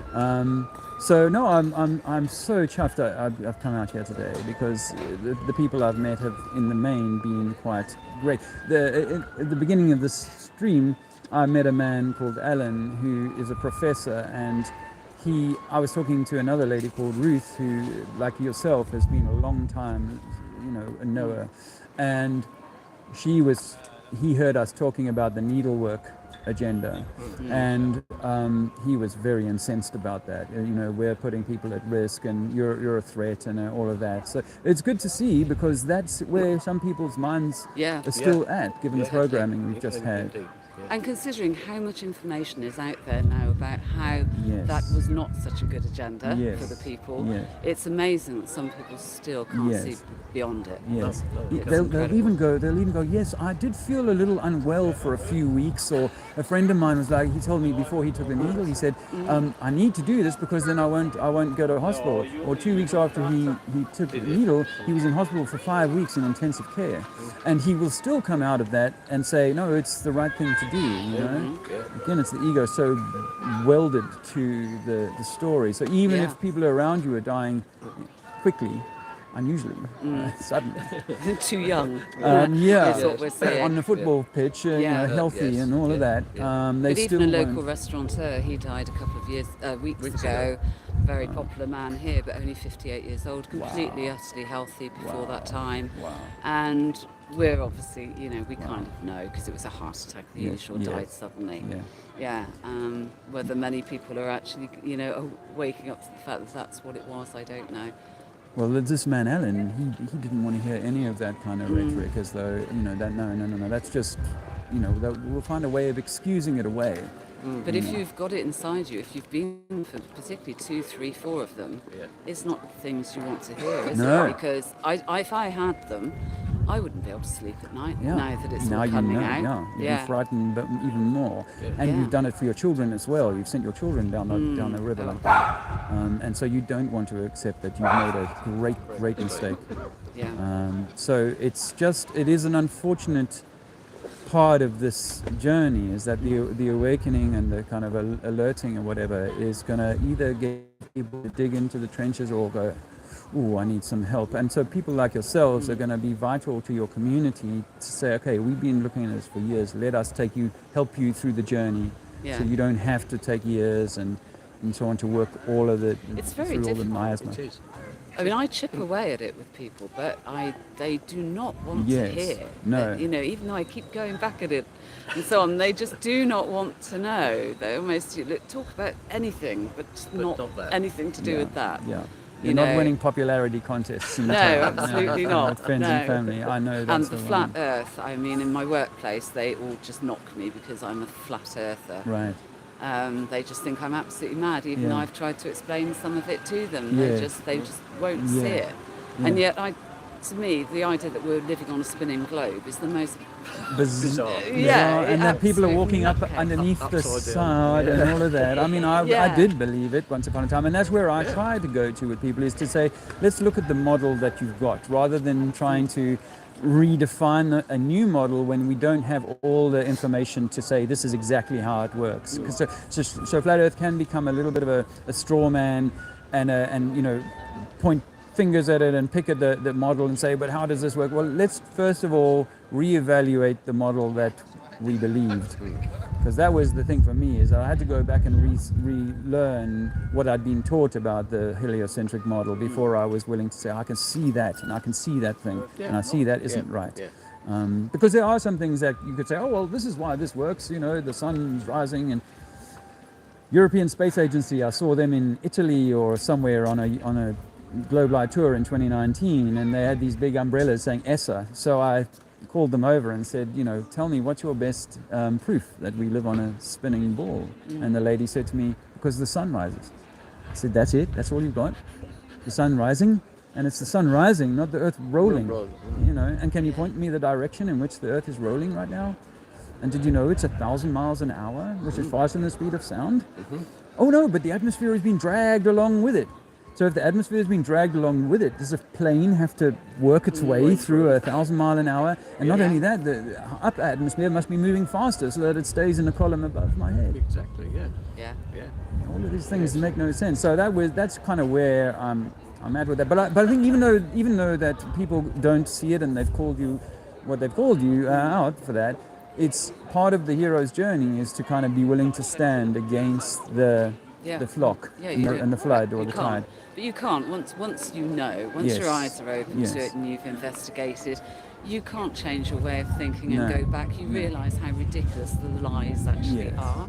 And also, I think if you just spend some time with yourself quietly, you know you're not on a spinning globe. You can't feel anything. No. You know you're not. You know you're flat. But your trust in your own senses was robbed when you were 6 years old, and teacher said you're on a spinning ball, Yeah. and this is gravity, and blah blah blah blah. blah. Every classroom has its blue globe on the Yes. teacher's desk Yes. somewhere, so Yes. that it's just being Yes. put in there all the time. Yes. Yeah. Well, like my oldest children, who are post university now, they had like a little space mobile above their cot. You know, like has a little. little So planets and I things. believed all of it. I believed it all. You know. Yeah. And now my young child, he has no birth certificate and never seen a needle of any sort. Good. Excellent. But we're sovereign. This is for you. Yes. We're sovereign beings, and we should be walking as though we are the expression of the Creator, and we should be treated as though we are the expression of the Creator, not being mistreated by a government who is meant to be employed by us to manage the streets, Absolutely. clean the roads and whatnot. Not tell us when we can go to the shops and all Yes, of if that. we can leave our homes, Yeah. and whether we can see our families and all. yeah. And this is getting even worse anyway, isn't it? About, not being able to own a gas stove, not being able to do Yes. this, that and the other.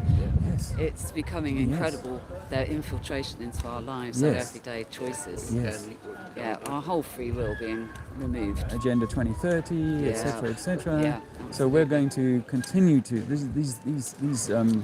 these removal of freedoms is going to continue for sure. Yeah, bit by bit. Yeah, and my dad just said to me, he was going to fly back over from South Africa to England, and he's cancelled it. I said to him yesterday, why aren't you coming? He said, you know what, travelling is it's not like it was in the 60s, it's so much Well, fuss. that's worked on him then, hasn't Yes, it? yes. Make it so uncomfortable that you people don't want to. move anymore. And the Yeah. 15-minute cities, which you'll know about, Yeah.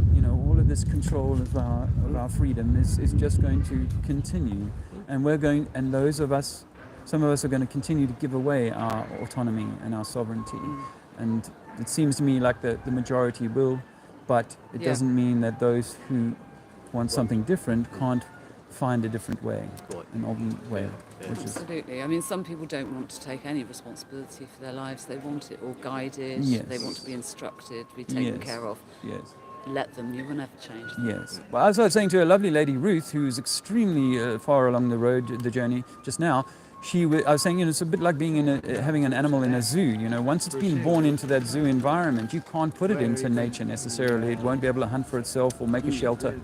And it's so much used to having the lioness is used to having the half a sheep thrown into the cage once a week, so it doesn't know it's much. Some of them anyway will say, I'd rather stay here if you don't mind, and we have to be Haven't got to do anything for it. and there's no I've got a nice pre-made shelter here and it's warm and so on, so let's not upset that apple cart, and I guess we have to be okay with that. Yeah. Well, I'm glad you've spoken to some people sort of on the wavelength this morning in Wales, because we don't really know anybody here that does think the same way. Right. We're quite isolated. We were campaigning before COVID against 5G, the introduction of 5G cameras here, and going to the town hall over there for meetings and so on. Yeah. Okay. And it was only the two of us campaigning, and we couldn't get anyone else to join. Okay. So We'll go back to my YouTube channel. It's Trinity 4, but you can go through my website Yeah. and watch, if you want to, watch a little bit of today's thing, because you'll see a few people. Okay. I just spoke to a guy called Gary, a young man, and he's totally like on board, but he lives just down the road here. And there's others in your town who are on board. And later this year, I plan to do a festival for truthers, flat earthers in Somerset. Okay, excellent. I haven't set a date yet. The idea only just came to me 2 days ago. So it's a new thing if we can stay in touch, we'll invite you along. Because because I'm staying in Frome or near Frome at the moment. I went to an event on Friday night with people who have awoken recently in the last few years, who are going, we need to come together, those of us who see these things, so that we have a network of support as the future unfolds. Who knows what that's going to bring. Yeah.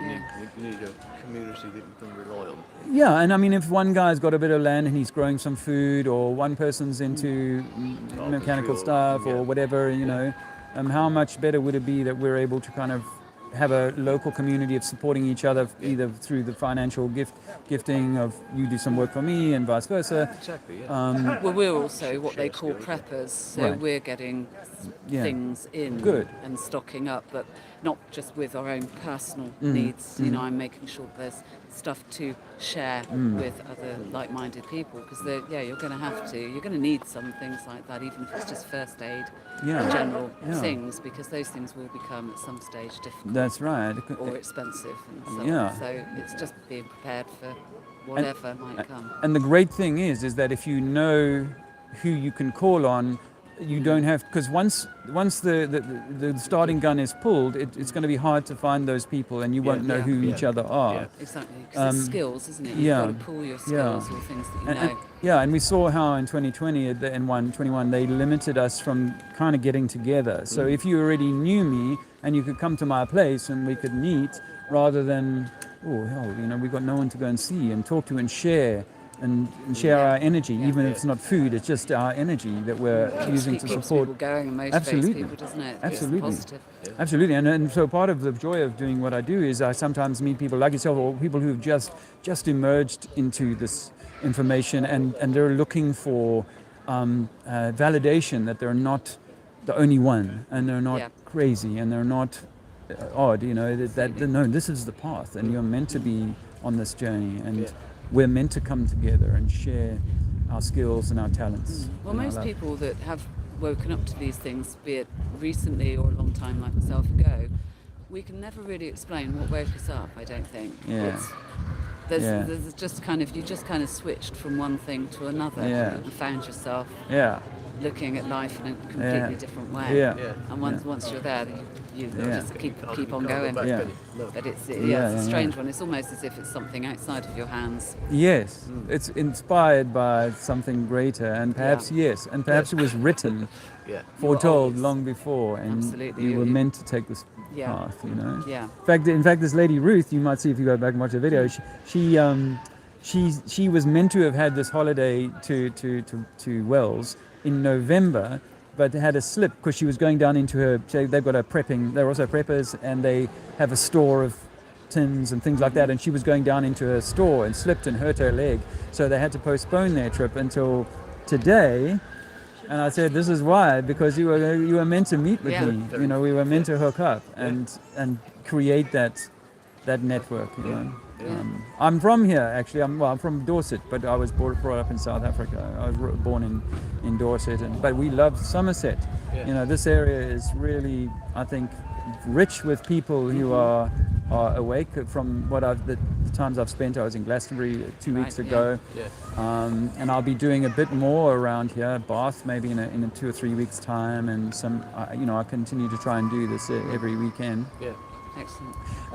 And so I am, in my way, trying to bring people together. So please stay in touch, so that we can continue the friendship and the supporting. Yeah.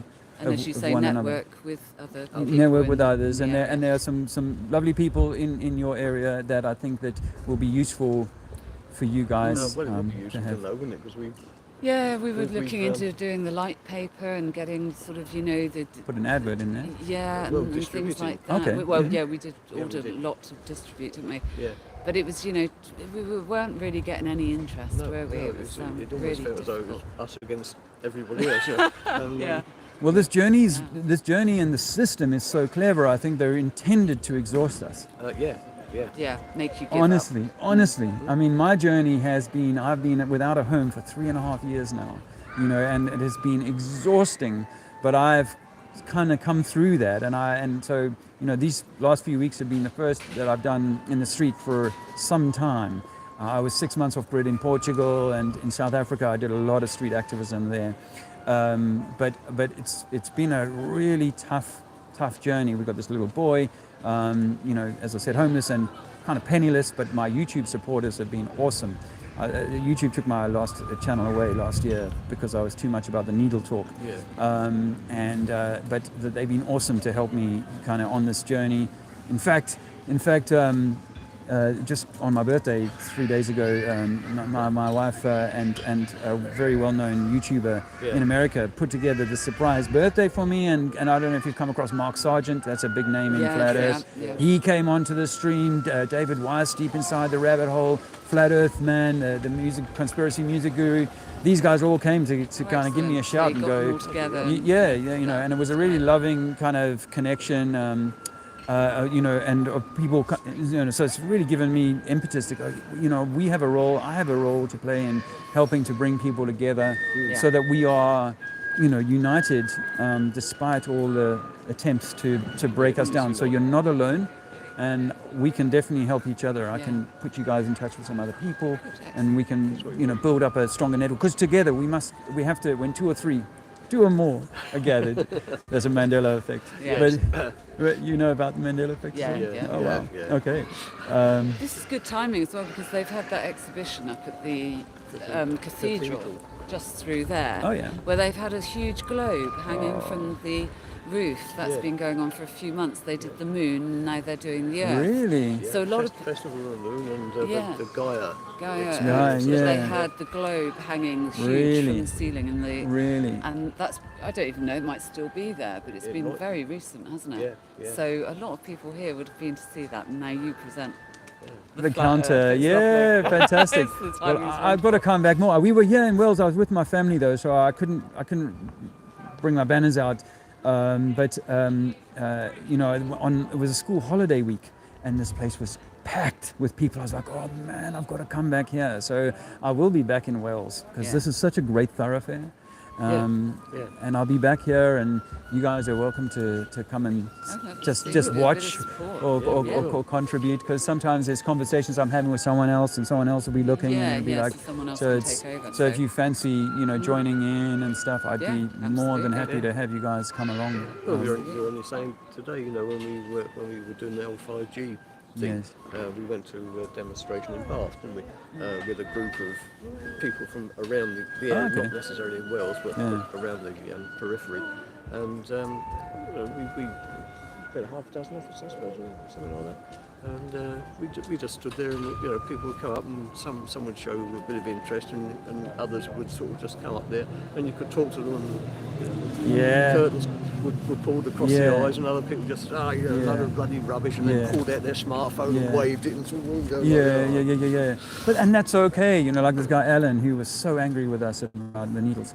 But and that we're a risk to him, somehow. But what's my mate, was it? he's a professor. I had a friend who sadly passed away on Friday. But he believed everything about COVID. He bought into it from the word go, and of course his health went when he was he went into lockdown, and he didn't go out anywhere, and his health went down and down and down, and to the extent where he had to go into hospital about 4 weeks ago down in Yeovil. And despite all his precautions, he caught COVID apparently in hospital, and then turned into pneumonia, and then he passed away on Friday. And he was 3 years older than me. I'm 75. Oh, you look good. 72. I know people always tell me I look about 90, but never mind. Well, that's his so His sad. name was Alan as well. So Oh, really? hence No, it's just awful. And, we know that being outside, getting fresh air and exercise and all this sort of thing is so important. So even if you don't buy the hoopla, it should be like, surely getting some sunshine and getting outside and so on It was is illogical. important. The things people were believing was so illogical. Wear your mask standing up, take it off to sit down, and all this nonsense was. Walk up the street one way and they come down the other side. It was unbelievable watching your fellow humans fall for such absolute nonsense and exercise it. Yes.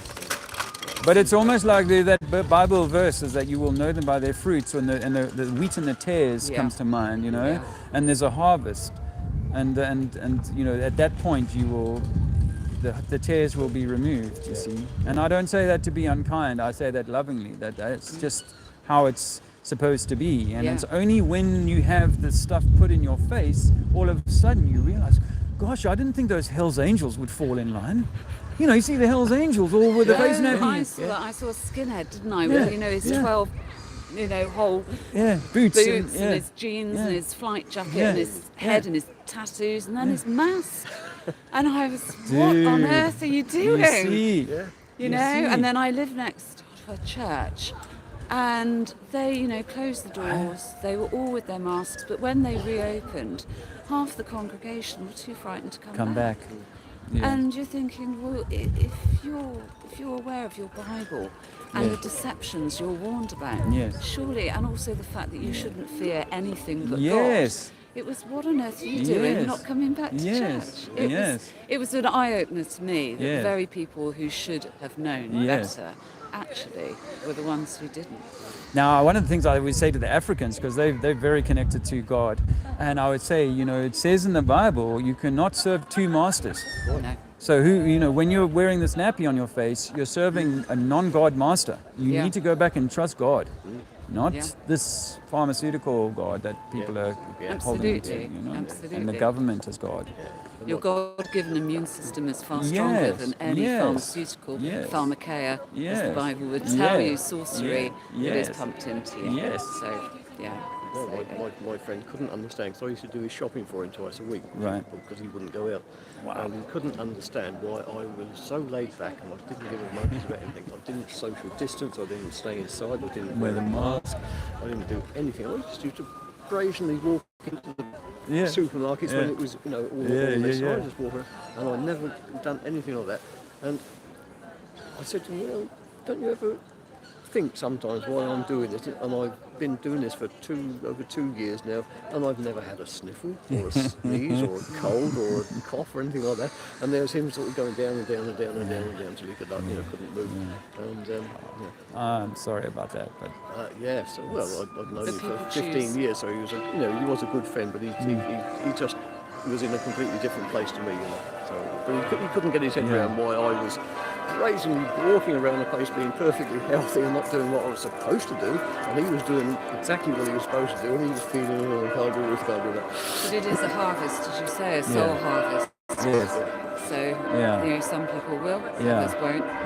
And as part of that, you see, I think as part of that, one of the things we truthers can fall into the trap of becoming so upset so angered by what's going on that it actually alters our vibration. And so it is more about, okay, so I've seen the dark and the light, and I want to take that middle way so that I'm not, I love doing what I do on the street, but I don't want this to be all that I do, because it has to be about your own inner preparation. Yeah. As well as your garden and your stores and your neighbors and all that. It has to be your inner preparation. Yeah, you still have to participate in life around you, not just in the your world, beliefs. not of the world. Exactly. As they say. Exactly. As they say. Yeah. I mean, the Bible does tell you to be aware of everything going on around you in the world, to keep your, lamps full of oil, as it were, and such things. Yes. Not to take your eye off the ball, but at the same time, as you say, not to become off the world. Yeah. So, Remind me your names. I'm Andrew. Andrew. I'm Dave. Thanks, Dave. Lovely to meet I'm you.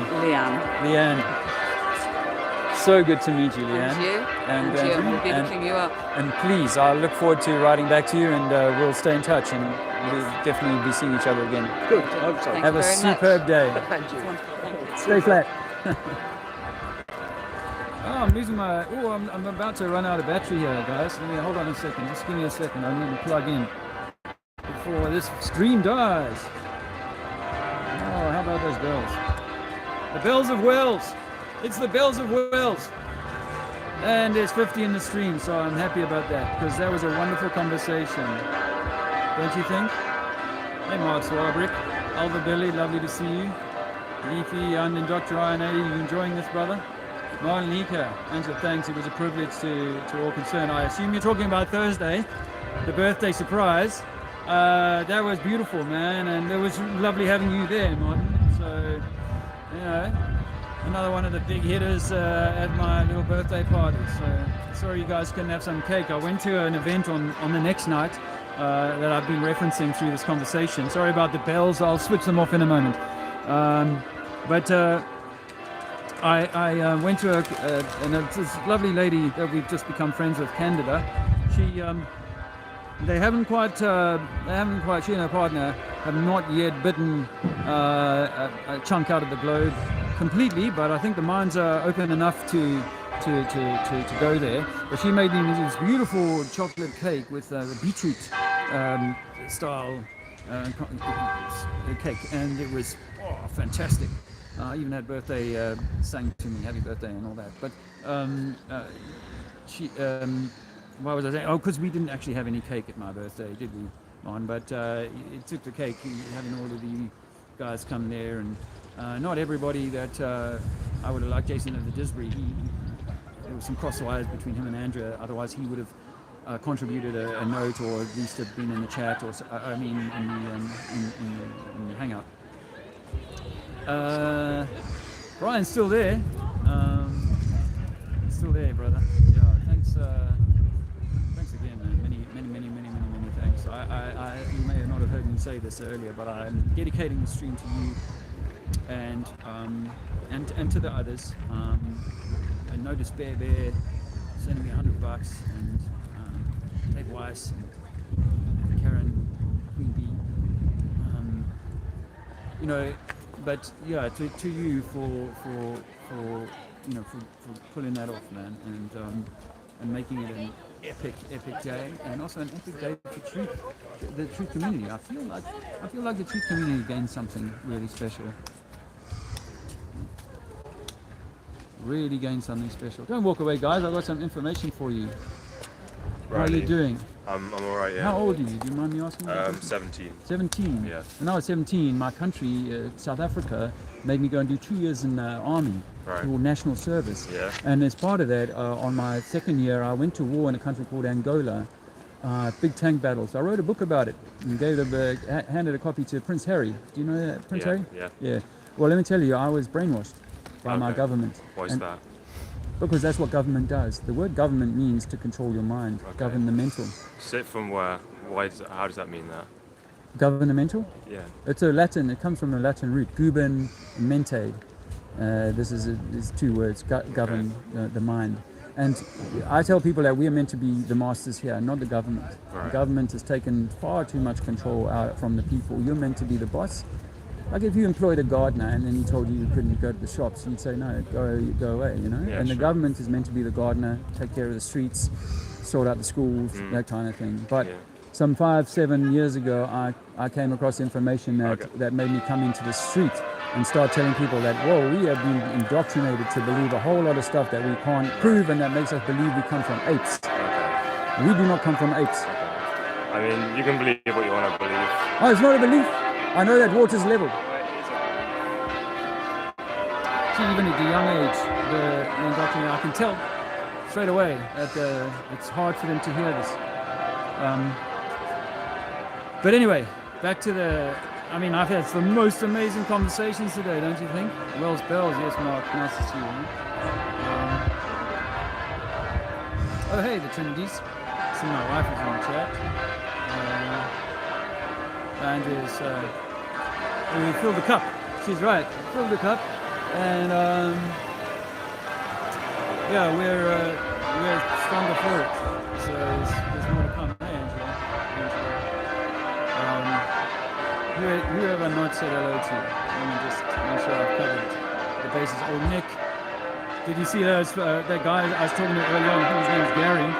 He'd seen my poster in this poster in Glastonbury on the local council website. Not the council website, but the local Glastonbury social thing. So that was nice.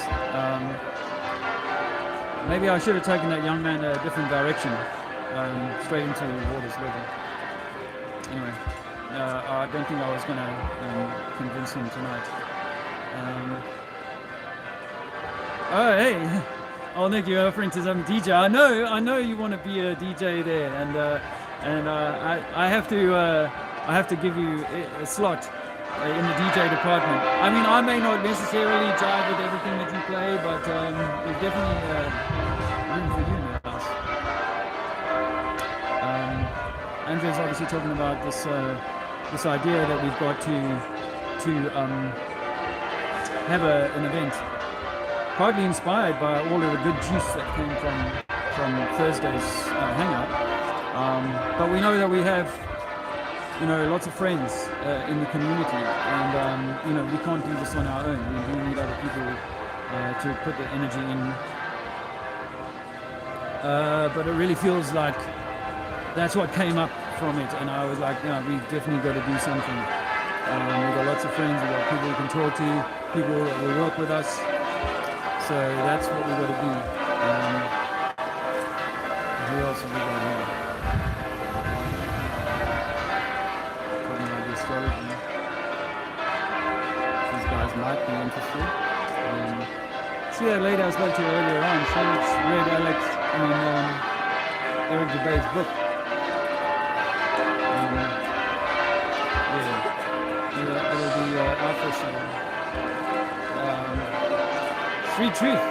How are you doing, bro? I'm in Wales, you probably know that, man. No despair, you're here. Oh, well, if you're still here, I will be writing to you. Thank you. I just want to say that means a lot. That's quite a long. So thank you very much for your gift. I appreciate it very much. There's a long chat stream here, so it's hard for me to kidnap Mac. Oh, wow, that's interesting, Jim. I mean, you are a conspiracy theorist, but that's an interesting one, man. That's an interesting one. Mac is a legend. Hey, Bon, nice to see you.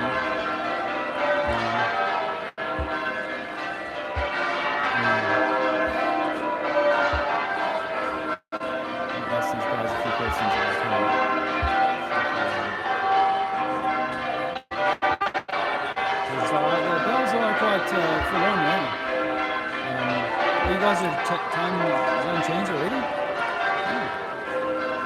Hey Brian Evans, I'm sorry I haven't seen you in time.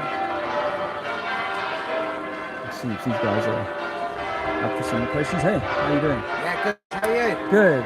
Have you guys looked at this before? Yeah. You look like you've looked at it before, I'll be honest. Yeah. It's not shocking Skeptical. to me. Oh, okay. Yeah. Okay. I'm not this, but I'm not. Okay. Oh, for me, it was curvature over water. There's a formula. Yeah, I was just going to say that. It's this formula that I like maths, and I grew up by the sea. And once I saw the formula, I was like, no, I used to be able to see much further up the coast than this math says I should be able to see. Yeah, that's On a what clear we were day. just saying to I somebody know. earlier But today. what does? Tell me something. What does? Right? Because I agree totally what you're saying with that. Right? But what does the people? Obviously, they've been asked to explain it. Yeah. Scientists that leave us alone. Yeah. So what do they say? Well, they say that the ship is going over because you see it going away. Yeah, but that's already been disproved, Debunked. isn't it? Yeah, but most people that still believe in it will say no. But that's the proof that the ocean is curving. I say, well, like this: if it's curving, say from England to France, and the ship is going down as it leaves Dover, is it coming back up? Because what goes down must come back up, right? Yeah. So, but when you go to France and you watch your mate leaving from France, you'll say, oh, the ship's going down again. So maybe there's another explanation. And that's all to do with perspective. Things get smaller in the distance, and angular resolution. The lower you are, the quicker you lose something from the bottom up. Yeah, I've watched all that. Yeah. No. I tell you, that's the thing that kind of gets me as well. That's the time, and like the explanation around gravity and stuff, you know, like. Yeah. I mean, we understand that things fall under their density in this environment, but a football will fall to the floor but float on the water because it is less dense than the water. I mean, I've seen the pilots as well. Like, you know, I've seen the pilots actually say, no, it's flat. It's flat. Like, it's flat. Yeah, I've seen it. And like the train lines that are like 1,000 miles long. Yeah. And they're not built to curve over anything.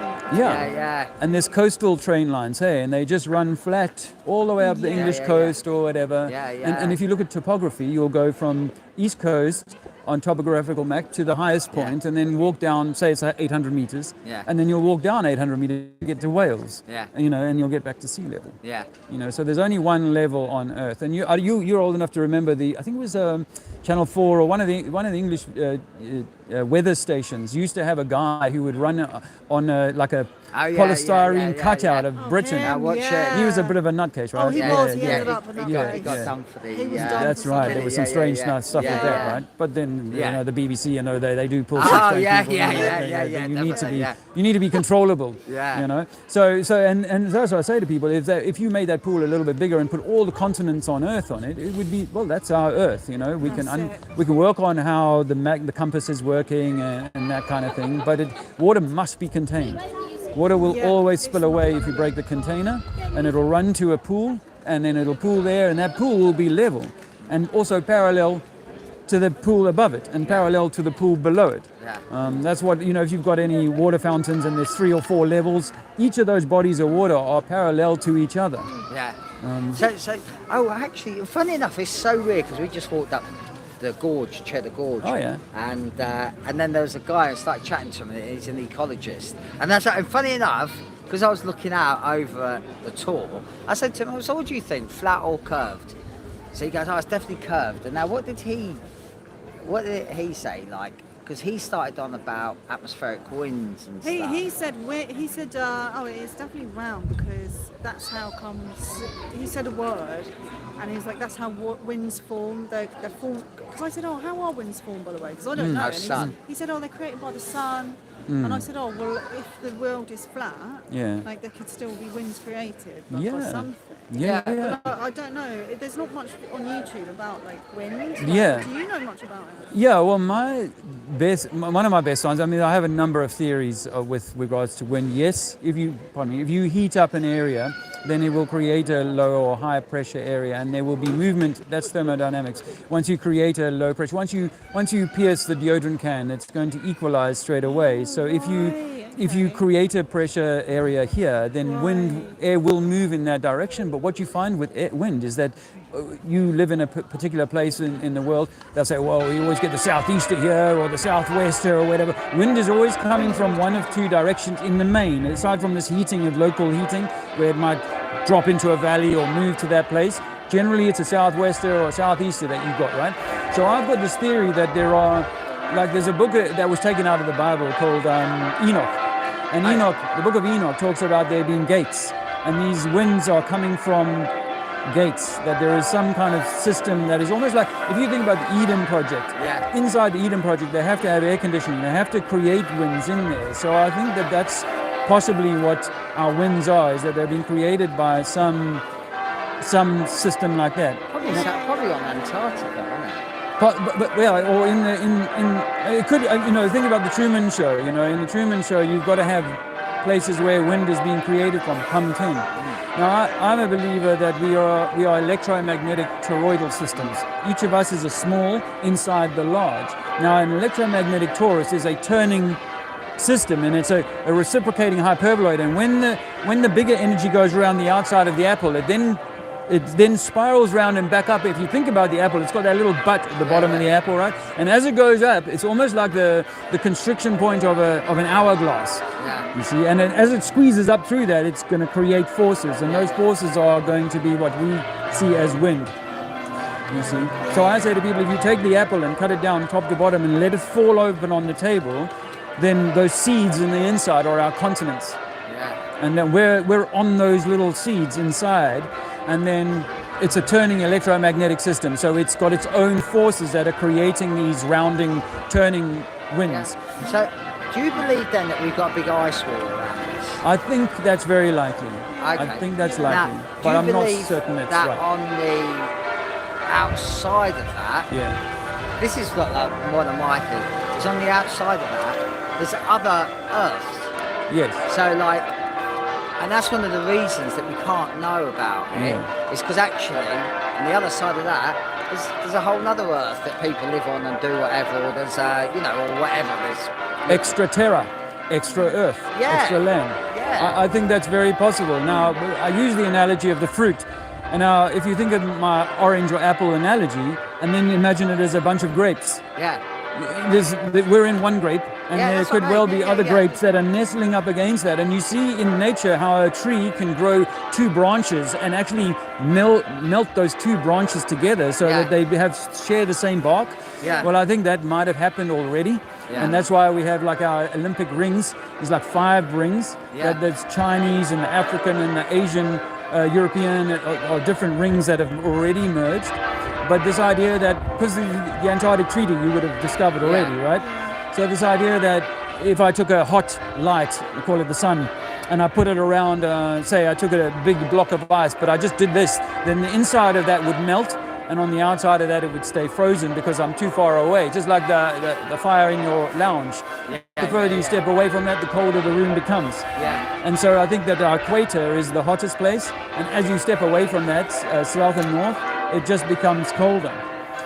Some people in the flat earth movement suggest that it's an infinite plane, and that it extends east and west infinitely, and the sun is just traveling along this central track and keeps everything warm in the middle, but on the outside it's frozen.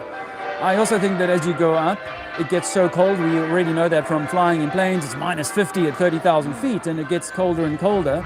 I believe that it's so cold that the gases become solid.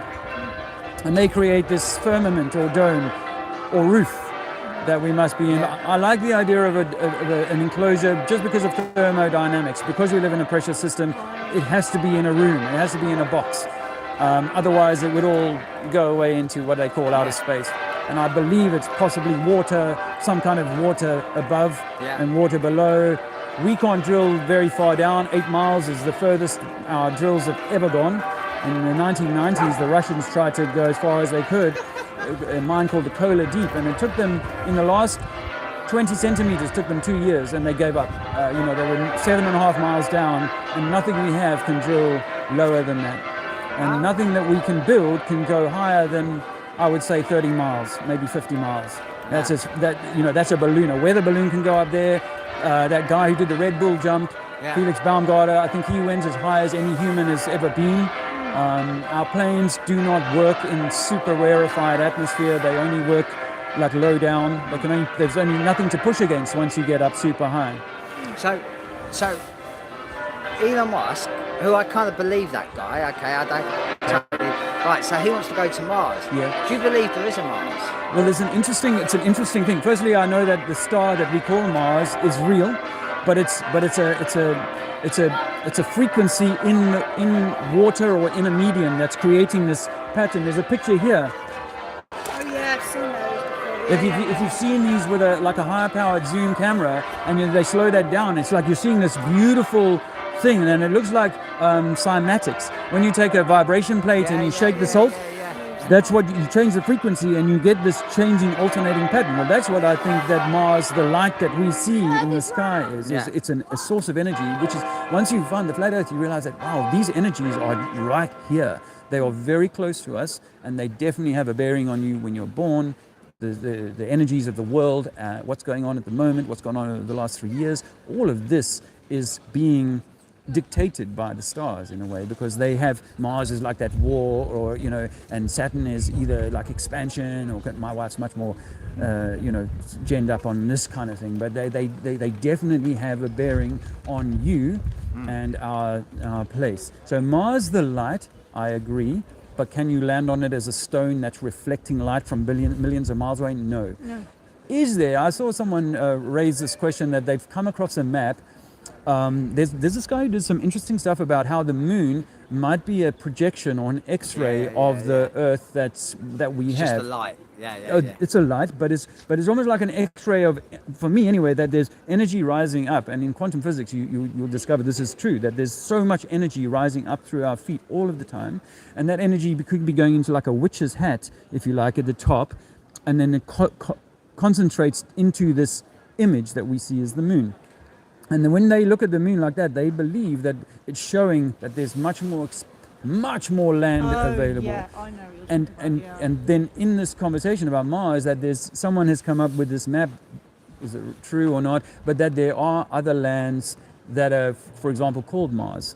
There are other lands that have alien extraterrestrials, other people on them, and these lands have different names, and one of them is called Mars. I saw this the other day. I was like, oh, that's an interesting tidbit. Is it right or not? So, and the Elon Musk thing is interesting, because there's a guy called Werner von Braun.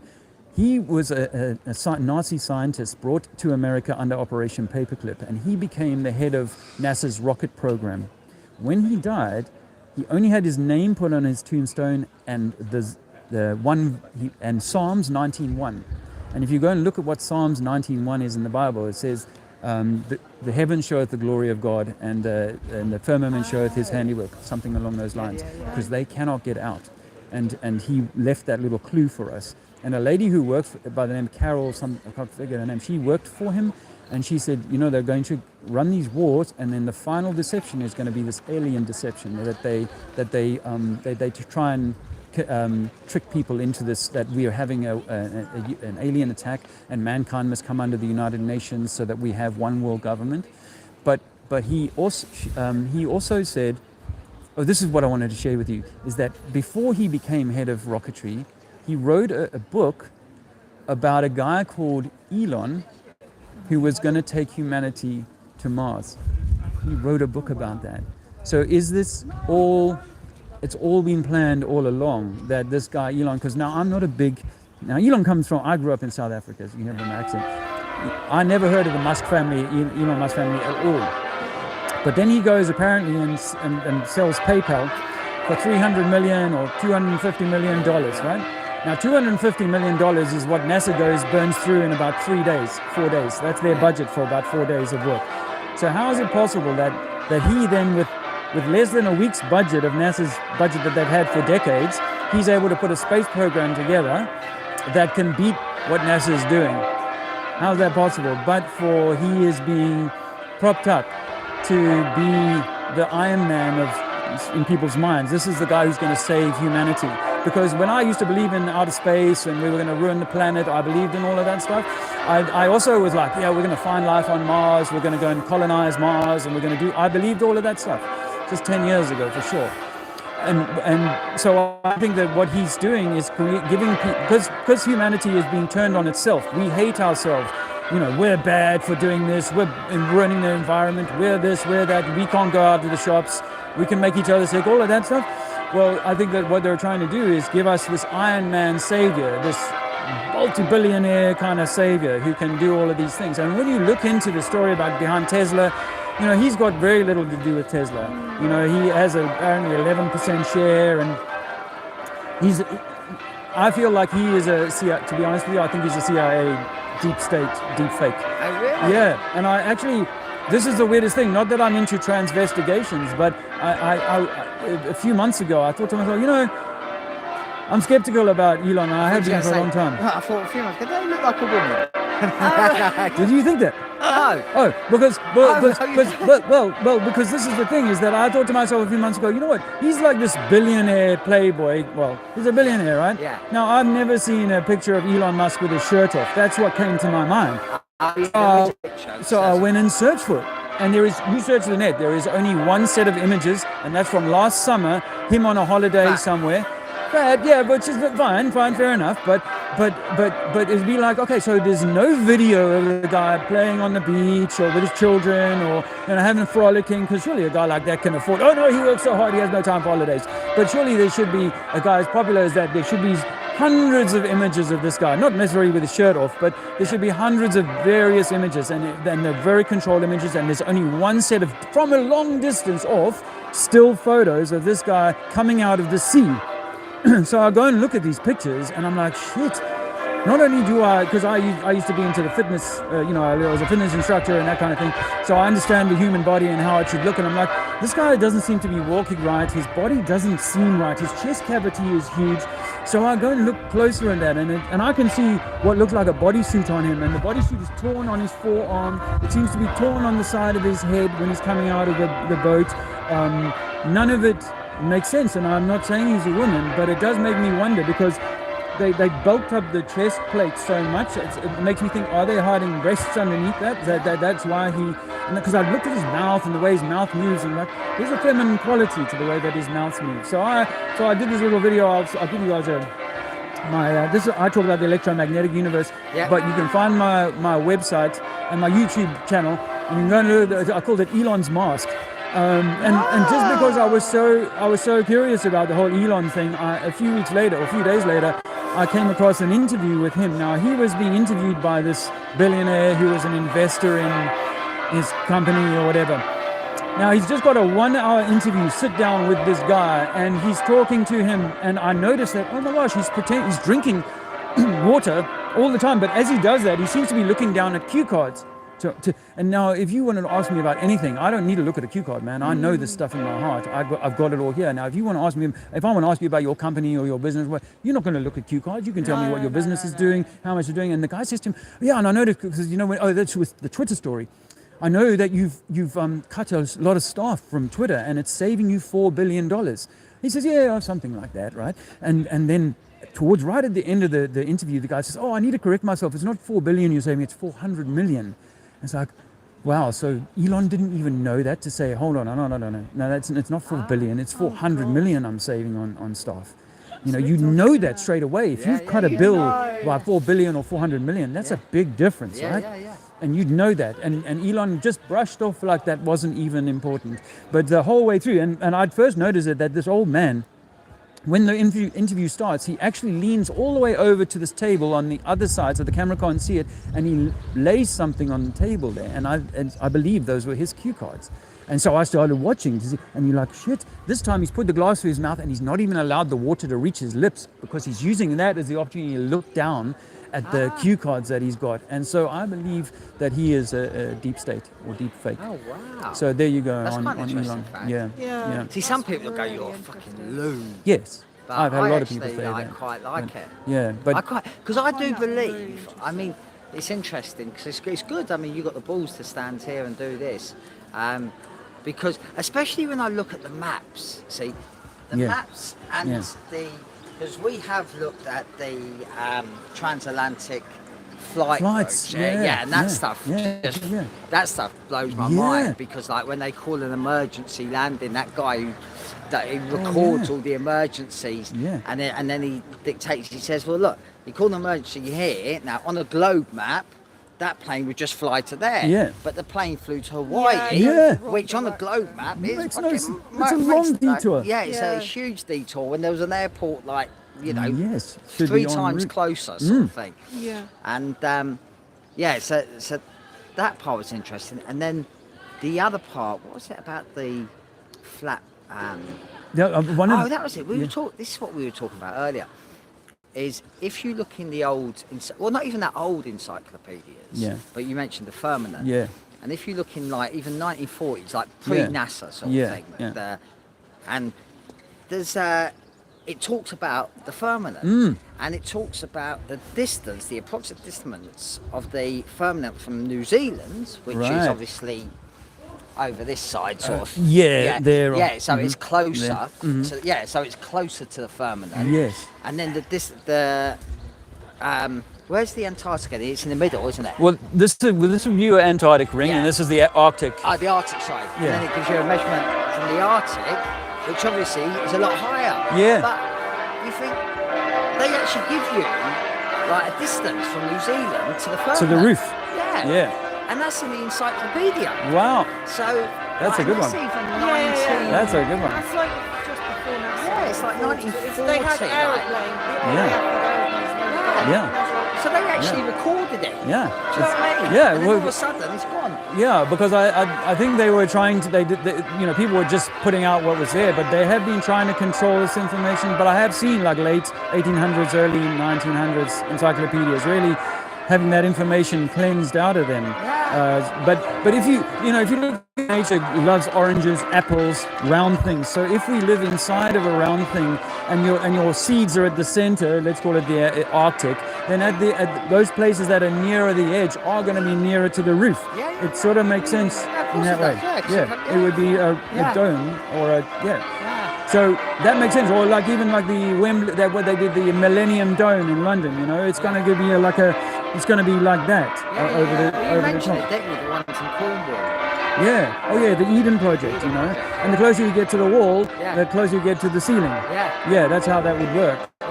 But the guys who won the World Cup football, Argentina won the World Cup, and instead of flying straight on the globe from Europe to from Saudi or whatever to Argentina, they have to fly them up into Europe and then down to and the same with South African flights. The South Africans, instead of just being able to fly straight to Australia, they fly them up into the Middle East and then back down again. And the same with the flights from England to, say, Australia as well. It doesn't seem right. Why don't you just fly straight? But there is a straight flight now, isn't there? There is. To Perth. Yeah. Well, no, not to Perth. So, Melbourne maybe. But I tell you what, I think why they took the Concorde out of production was because they didn't want people being able to make these long flights, but they still got the technology, so they'll hide that in the plane because. See, the pilot doesn't need to know that his plane is doing 600 or 700 or 800 miles an hour. If he's told it's doing 600 at max speed, that's what he'll believe. And so he might fly much further without realizing it. So, because if your plane's flying, once you're up at 40,000 feet, you can't really But tell. then who's, so for example, the planes, but there's like hundreds of people that go into making a plane. So do all those hundreds of people know? No, it's only the authority, the aviation authority. Yeah, I mean, I think that so we know that Boeing and Airbus exist, and this what do they call it? Sort of competitive secrecy is such a big deal. So they'll compartmentalize stuff, and even if you work there, you'll know that I don't get to see that information. I'm a satellite. I've met a guy in the street who's a satellite engineer, and I'm like, you may have built a satellite, but you didn't sit it in the nose cone of the rocket. And you're not the one watching it go all the way into space. So if they're using a helium balloon to float that satellite into the sky, or even just making up the data, because I met a guy who's a diver in South Africa. So I met the father of a guy who's a diver in South Africa, and he said NASA have got a black box at the bottom of the Vaal Dam in Transvaal, in Johannesburg, near Johannesburg, and he goes down there once a day, and he goes and gets data off the bottom of this dam and sends it back to NASA. They pay him really well to do that. So why would NASA have a black box in the bottom of a South African lake? No one in South Africa knows that NASA's involved in there. Same as Sweden. Sweden are very proud of their relationship with NASA, but they're launching balloons from Sweden that go up into the jet stream and then float over America. But the guy who's built the technology. Firstly, if you build a satellite, all the information has to go to NASA. So they already have all of your machine. They can then make sure you get data even if they're not using a balloon, like I believe most satellites are, if they're not using a balloon, they'll give you data to furnish you with the information you need. But it's never going to be you that put it into the rocket cone. That's got to be somebody else. So when it comes to hiding super technology into these planes, well, I would say that there are people who would say, okay, we know that our engines are more powerful than we tell the average people. There might be some people, but they won't be told, but once the pilot hits full throttle, it's going to be going 10% faster than he believes. But for sure, they know, I mean, I did look at flights a lot, and I know that there's planes that can do 18 hours in the air now. So we do have the technology to do the longer flights that perhaps we never used to be able to do. But the routing of that flight, the pilot will say, we use the Great Circle route, so it's why we fly this way and this way is we're using this Great Circle because we're on a globe. But it's actually, it's been cleverly designed to kind of iron out the kinks of, well, you're going to fly in a straight line over a flat Earth rather than on a circle on a globe. And here's the thing, sorry, continue, but we've never flown underneath the globe. There's no recorded flight of us going underneath. And you think you were going from Australia to South America, the quick way would be just to go underneath. And people will say, oh, well, it's too cold. I'm like, no, they fly at minus 50. It's minus 50 where they're flying at 30, 40,000 feet. So it's not too cold. I know, because that's the thing about the Antarctica, isn't it? It's like they say the reason that they banned us from flying over the Antarctica is because they brought in this rule. Antarctic Treaty. But not the treaty so much, because what it is a plane should never be more than, I think it's 60 minutes away from an airport. And if you go over Antarctica, you're always going to be more than 60 minutes away. Right, yeah, so they'll always give us a reason why. But there's this guy called Admiral Byrd who the Americans funded. He took a carrier group, airline, what do they call it, a carrier group with all the fighter ships and stuff, and he spent more than 15 years in Antarctica. And he's on record saying that there's more land there, bigger land than America down there, and there's resources there that would last humanity for a long time. So, that's the whole thing, isn't it? This thing that we're going to run out of oil. I mean, there's plenty of evidence to show that even oil reproduces. Yes, brother. So, it's called abiotic. The Earth is actually, just in the same way as you could draw blood out of your body body will replace that blood within days. The oil wells do refill themselves. And I think that oil is part of the Earth's sort of, it's one of the Earth's blood, if you like. It's part of the Earth's system. So we can't really run out of oil, but they created, like when I was a kid in the 70s, we're running out of oil. And yet we're pumping more oil out of those wells today than we ever did back then. So it's means of control. And the idea that it comes from melted dinosaur bones, well, they've never brought a bone out with the oil, and how can you, if you imagine going into a grave and opening it up and finding it full of black oil? No. It's, the body doesn't rot into oil. It turns into water, and if there was any oil, it would be so infinitesimally small that to have trillions of barrels in one pool, how many dinosaurs, which never existed, but how many dinosaurs would you need to pile up to get that? So no, I think it's abiotic. Oil wells do refill themselves, but we're being fleeced every which way, and they're trying to make life expensive, make us small, keep us down, and so to charge us so much for energy and to do things. It's all about controlling us physically, to control your physical avatar. But as I say, I think we are the fractal, we are the expression of the Creator. And we are meant to be having this beautiful life experience, not one of being in servitude to a government or corporations that have put us into prisons, basically. I mean, we can't travel to Europe for more than 3 months at a time now, or the passporting and all of that's going to get even worse. It's going to be face recognition, iris recognition, all of this sort of stuff. So, social credit scores. I saw you drop a piece of paper the other day. You won't be able to get on the bus no more. 10 points. Yeah, by the time you get home, you've been fined for that. So we're in a penal system, a penal farm, and most people become so comfortable. It's called Stockholm syndrome. They become so comfortable with their servitude that they will laugh and mock when you try and tell them, "Hey, we are being imprisoned," and we should be the pinnacle. We should be the top of the pyramid, not serfs at the bottom of the pyramid. And until people wake up, and that's why I kind of get out and do this. Until people realize this, then humanity is going to stay controlled by the governments and corporations. Corporations are dead entities, and so it's the dead controlling the living man and the living woman, and that's wrong. That's against the Creator's intention. But I also see it like this, because we've been in a zoo for so long that if you let the lion out of the zoo and she was born in the zoo, she won't know how to hunt for herself. She won't know how to care for her own children, maybe. And so she might choose to stay in the zoo and say, you know what, this is more comfortable for me. I'm just going to stay here now. And life's all right. But I think we're being given, in this last 3 years particularly, is giving people the opportunity to re-look and say, actually, maybe I do need to take back some sovereignty, my own control of my life, become master of my own ship, not let somebody else dictate my energy. But we are in a very powerful stream of the humanity sort of all rushing in one direction off the cliff. And so it takes a lot of courage to step out of that and go, you know what, I'm going to find my own path. So there are other people in your community, if you're from here, this stream, you'll find my YouTube channel or through my website there, lovetruthsovereignty.com. There are other people in this area that are like crying out for a community of people who are of a like mind and who can see what's going on. I'm going to be doing a festival in Somerset later this year, trying to bring people together. Oh, cool. Where to?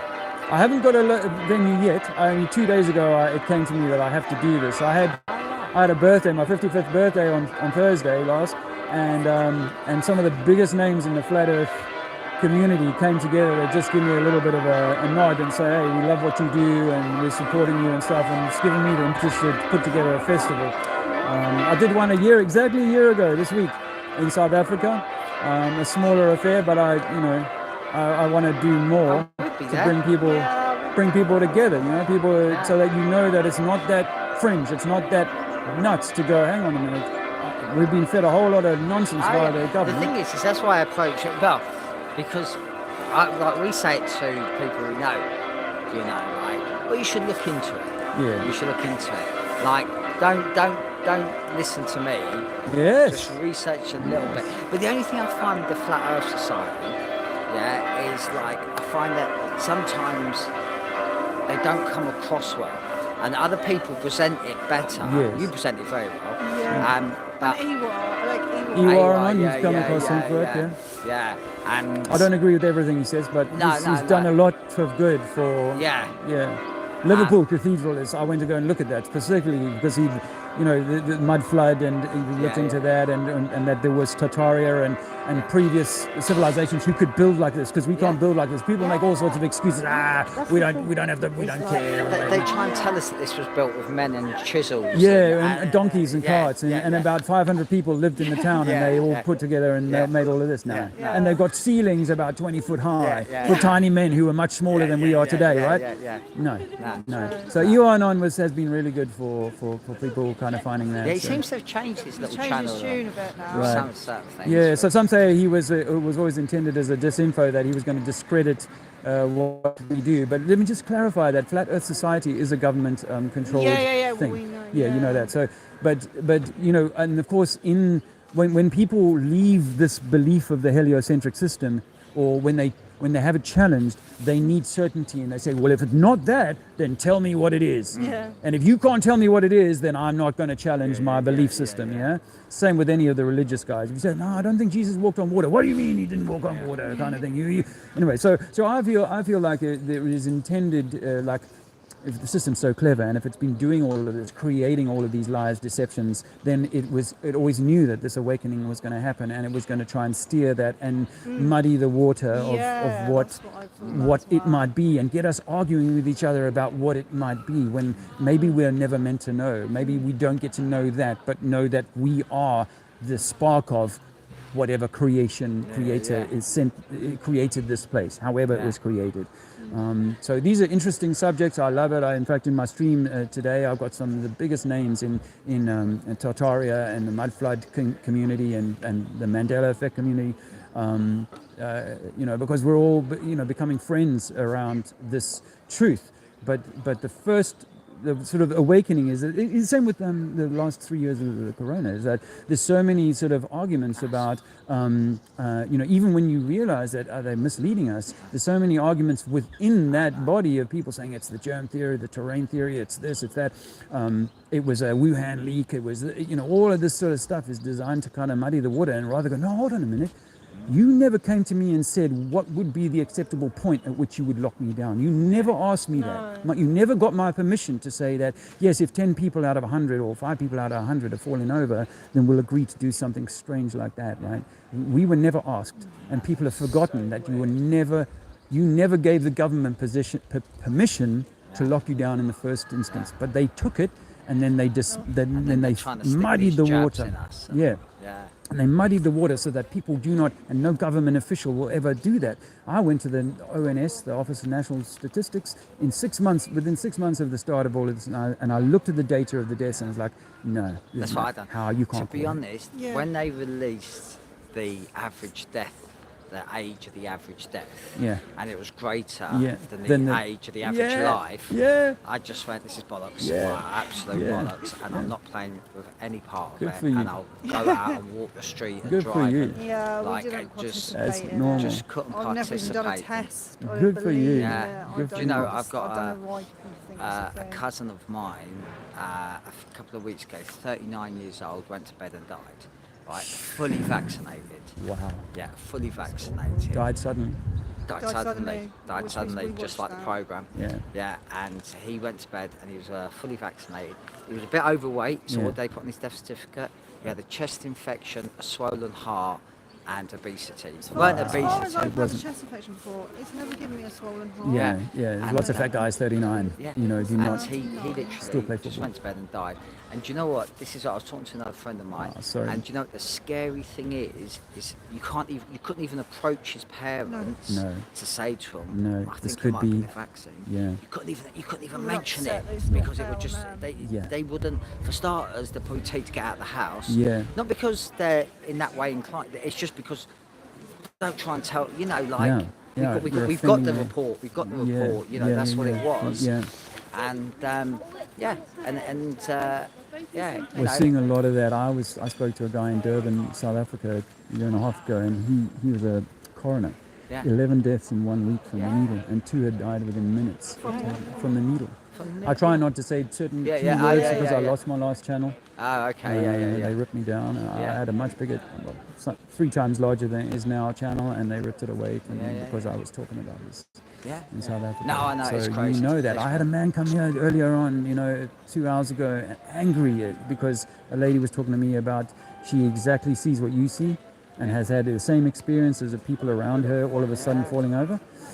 And he was so angry. You guys are the risk. You guys are the things that are going to cause us, So the fear in the program is so great. Yeah, of course. And it upsets the whole apple cart, just like the flat earth. Yeah. No, of course it does, because people can't even start to believe that their own governments would be giving them something. They can't even they can't even see the point why, and all that sort of stuff. And we trust the zookeeper. We trust the zookeeper to throw sheep over. And like people, follow the money, and you've got like Pfizer, and Moderna, and these massive profits, which the taxpayer has paid to fund it, but yet the taxpayer don't get the profit back. It's crazy, isn't it? It is crazy. It's like, imagine if you went to an investor and said, right, I'm going to invest my money with you, but actually all the money you make, you give it to someone else. It don't make sense, does it? No, that doesn't make sense. And the thing is that that people are like, oh well, lock us down and pay us all these gifts to stay at home and all this sort of stuff, but you don't realize you're going to be paying interest on that loan that the country is making. So your children will be paying extra taxes. Same with the wars. The wars are all bankers' wars, and so the bankers win every way, and you and me, we end up paying serious tax. We've got these silly flags like this that fly. Oh, the yellow and blue. But yet you don't see a Palestinian flag flying up there. Do you know what I mean? That is so crazy. No, I can't believe it. The same with the art. I met with my father and his wife just before I left South Africa, and this whole Ukraine thing had just blown up. I was like, guys, are you sure you know what's going on here? You know, have you looked into what Zelensky is and all that sort of? Did you know that he was playing the part of a president in a TV show? Yeah. So have you looked into this? And they were so angry with me. No. And I went to war as a kid, by the way, in Angola. Because I was propagandized. We had to do national service in South Africa. I know, it's crazy. And people just don't look like, and they can't see it, and you just try and say it's just money, it's money, like, for God's sake. And people get angry with you about money. And my belief is that all they want to do is empty that country so they can access the minerals of the country. Do you know what I mean? And that's what it is. Steal wealth, because the wealth of the earth is meant to be ours. We're meant to have an equal share of the wealth of the earth, not the corporations. And if they did give us that, then we would never have to worry about taking a job if we didn't want to. We'd be able to travel and do art or whatever the thing that you love doing, rather than being a 50-hour-a-week slave and giving away 2 or 3 days of that to taxes and everything else to pay your rent and your food bill. You know, and it's only getting worse the more that they, the Nord Stream thing, cutting off the gas, and as were you saying, we can't even make fires anymore. You can't make, in some places that stop wood fires. That's been for years though, isn't it? Like London. London, But they're bringing it in all over, aren't they? Yeah, that's what I've heard, is that there's a lot of zones now that are going to be smokeless zones. And so for me, like in the flat Earth system, we cannot destroy it. Actually, although, like I say, you're a microcosm, so you should look after your own temple of God, and we should look after the greater temple of God, being this earth. We should look after it, but we can't actually destroy it. So they're trying to penalize us with plastic bags and all of these sorts of things to kind of keep us as being the slave, and to keep us feeling like you're the problem, not it's the corporations or. Well, they tell us that like we shouldn't do certain things, like we shouldn't drive a petrol car, but they'll fly into the G8 summit on private planes, and it's like, oh yeah, don't look at that side, don't look at that. Don't look at that. We don't. We have to buy the plastic bags if you've got a dog. It's the law. You have to buy a bag to pick it up. It's like, it's my fault then, isn't it? And the funny thing is, where I'm staying at the moment, people do walk and pick up their stuff and poop in a bag, and then they'll leave the bag, and I'm like, no man, that poop would have been better on the ground and just let it rot into the ground than putting in a plastic bag, and it's going to sit there for months and not go anywhere. The biodegradable bags that take about 50 years to biodegrade. Listen, we got to get on, brother. All right, good to speak to you. All right, nice. Really. I'm Paul. This is Steph. Steph, lovely to meet you. Lovely to meet you. Good luck and stay in touch. God bless you, sir. Thank you. Cheers, Paul. Bye, Steph. You've come back for another look? I have. Awesome. Do you mind not recording? Is that all right? I have to record. I've got. I'll turn the camera and face myself. But I've got 55 people watching right live. Oh, you're live streaming. Wow. Alright. So like, what's the whole point of this? Like, what are you trying to achieve? I'm trying to liberate you from what? Indoctrination and free your mind from being a slave. Right. So freeing your mind. So that means you've collected all these ideas yourself. No. Okay. So that just makes you a sheep of the other flock. No, I've done my own research, right? So you've actually seen the Earth is flat. I've seen that. Well, the bottle of water that you have in your hand, every time you move it and it settles, it'll settle perfectly level and parallel to the water in your basin and water in your bath. You know why it does that? Is provable. It's because of gravity, which clearly you don't believe in, do you? Okay, so let's say I made that water bottle 1 quadrillion times larger. Are you saying that it's going to start bending around and creating a ball? No, because if it's 1 quadrillion times larger, it'll be heavier than the Earth, won't it? But like, how are you explaining, like... Let me finish. The water level is a matter of fact, and you can prove that on the small scale. We can't obviously make that bottle quadrillion times bigger, but we can prove that by a swimming pool, a lake, any of these things that we can test water at. And we've taken lasers and fired them. See, what killed it for me, because I was a believer in the heliocentric model. I was believing evolution from apes. My older children have finished university, and they grew up on that. Don't believe in evolution either? No. What's wrong with evolution? Well, it's unprovable in the first instance. So how do you believe that everything came to be? Like us, how did we... It was like an intention. I say to people that I think that you are God expressing yourself as you, and you intended to come here as you. Not that you, God, or whatever, Allah, allowed for apes to eventually evolve. Now, when it comes to evolution story, we know that there's the great missing link, right? And we don't see other than speciation, we don't see partial evolution of any other species. So you can crossbreed something, you can see a speciation like Darwin pointed out when he was doing his Principia, his work on evolution, Galapagos. But you cannot show evolution in any way, honestly. You cannot. So I think that whatever the creator is, you are a fractal of that, and the creator intended for you to come as this, not allow a billion years to pass, allow dinosaurs to go away with a big asteroid strike and stuff. So how old do you think the Earth is? I don't know. You don't know? No. Well, so we just like miraculously appeared? Like, how did it happen? Well, I mean, we are getting into, you see, before we, these are interesting theories, but I can't answer I don't know the answer to that. And so why have you just rejected the leading theory where there's evidence to back it up? Okay, good. So, well, it started for me, before I was willing to reject evolution, because I was an evolutionist, I was actually an atheist just 8 years ago. But this thing here, So I'm into maths. Sorry, do you think... I'm into maths. Let me just answer this. Okay. I'm into maths, and the formula for the curvature over water on a globe the size they say it is 8 inches per mile squared. Now, I grew up near the sea, and once I applied that formula to my experience of life, I knew that I'd seen things at the distance far greater than this formula would allow for. So that's what started me really looking at this. Oh, shit. No one ever taught me in school 8 inches per mile squared. You've probably never even heard that. But that's what the trigonometry is, according to the mainstream believers in this globe theory, right? Now, I know that, for example, it's 30 miles over from Dover to Calais. The ship, people say, I'm standing at the beach, I'm seeing the ship going over the hill, if you like, over the curve. So that means, in theory, in reality, that must mean that France is lower than me, because it's going over the curve.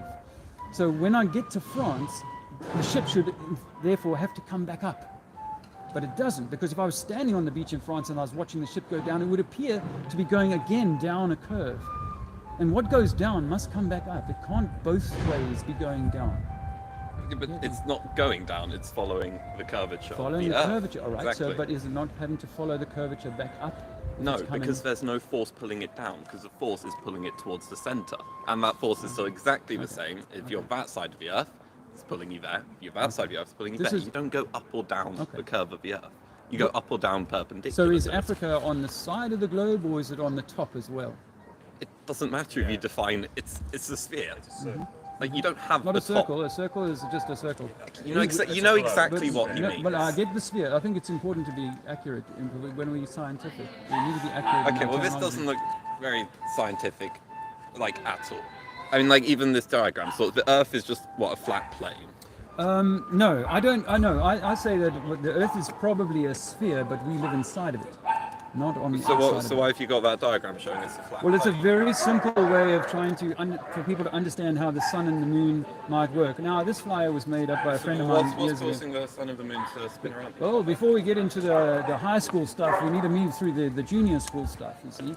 And I think we can skip the junior schools. Well, I'm not sure, because, like I say, I think that firstly the water is level, and you don't really want to accept that. Well, I've actually had a look at this diagram here, and the one which you've crossed out actually so happens to be the one that's true, which is a very funny coincidence. So, but where can you physically, talking about physics, where can you physically demonstrate that? How can you physically demonstrate that? Not with a photo. Not with the photo. You see, these photos here, which NASA agree are not actually, they're CGI. Oh, they're all CGI. Yeah. Why would NASA bother making that CGI? What are they trying to Well, because like this guy here, Rob Simmons, who works for, or used to work for it, his image was on the National Geographic, and it was used to be on the original iPhone image of the blue dot, or the blue marble they call it. And there's a video of him, there he is, with it on the National Geographic. There's a video of him still on YouTube admitting how he made it. He said, I don't know what it looks like. Just one person saying that it's fake is just enough to completely overlook absolutely everyone. Well, no, NASA, for legal reasons, NASA have to admit that these are not photographs. They are composite images. What do you mean for legal reasons? Because you can't call an image a photograph if it's just a composite. So what we point out to people is that America, in different times, different pictures, see, America there is almost a third of this side of the globe, but here, in different years, it's much smaller. It's much smaller, and so this is being questioned. I mean, even the colors of the continents have changed. Even the colours of the continents have changed. The colour. Yeah, look at that. Yeah, no, I can see. So these are so we know so we can't use this as our physical evidence of water curving. You can't point to you can't say, oh, this is real because of a photo of a. Alright, so how are you saying that's not real then? Well, and don't say you're doing like an experiment like that, because the whole point is it's scaled up to the size of the Earth. Well, so like obviously it doesn't work like that. That's well, I mean, so when I have a body of water, a swimming pool, a little bit too small. Well, not according to the trigonometry, because you know an Olympic swimming pool is 50 meters long.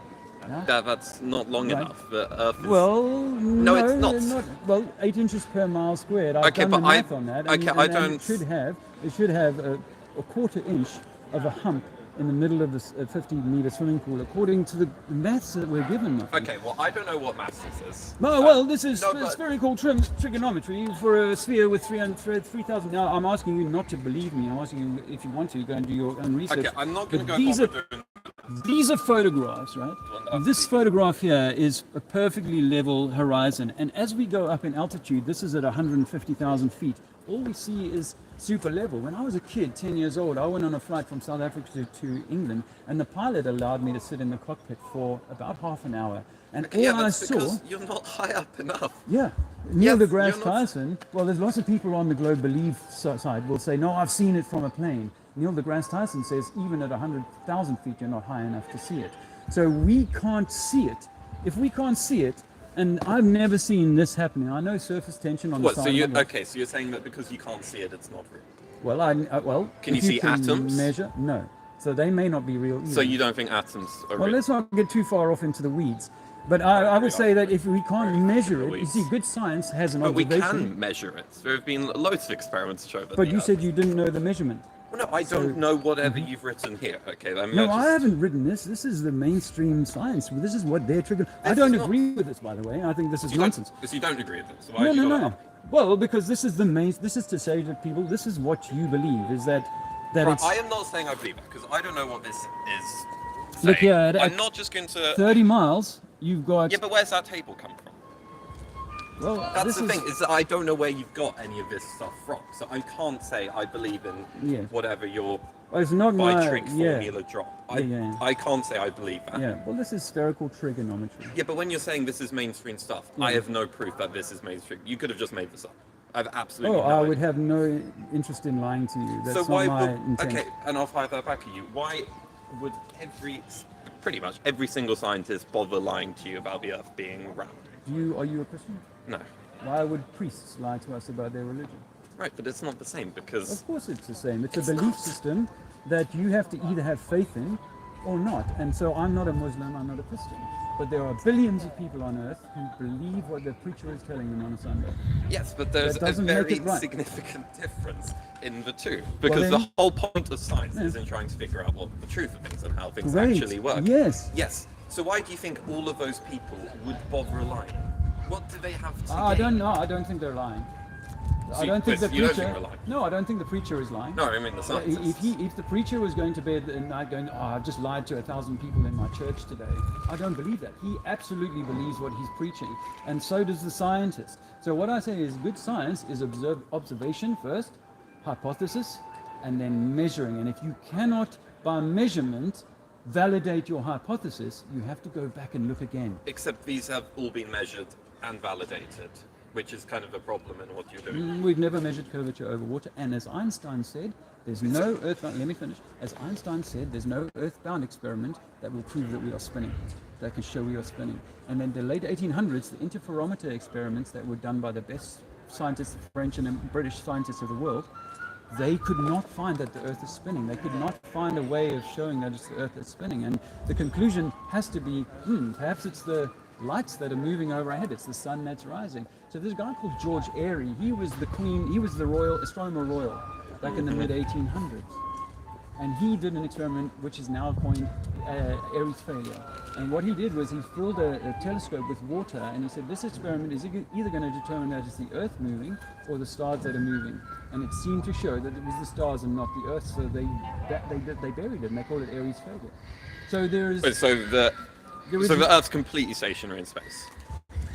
Well, I mean, space as we understand it might be also part of the deception, that this idea of there being a vacuum against a non-vacuum, the law of the thermodynamics would immediately debunk that, because just like your deodorant can, if you puncture it, there's going to be an equalization of pressure.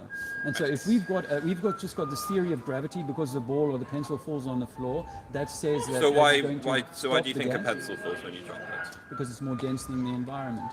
But a wooden pencil will probably float on water until it becomes waterlogged. Okay, so how does the moon orbit the Earth then? I know how these conversations go, young man. I think because you don't want to hear this. This is density and buoyancy.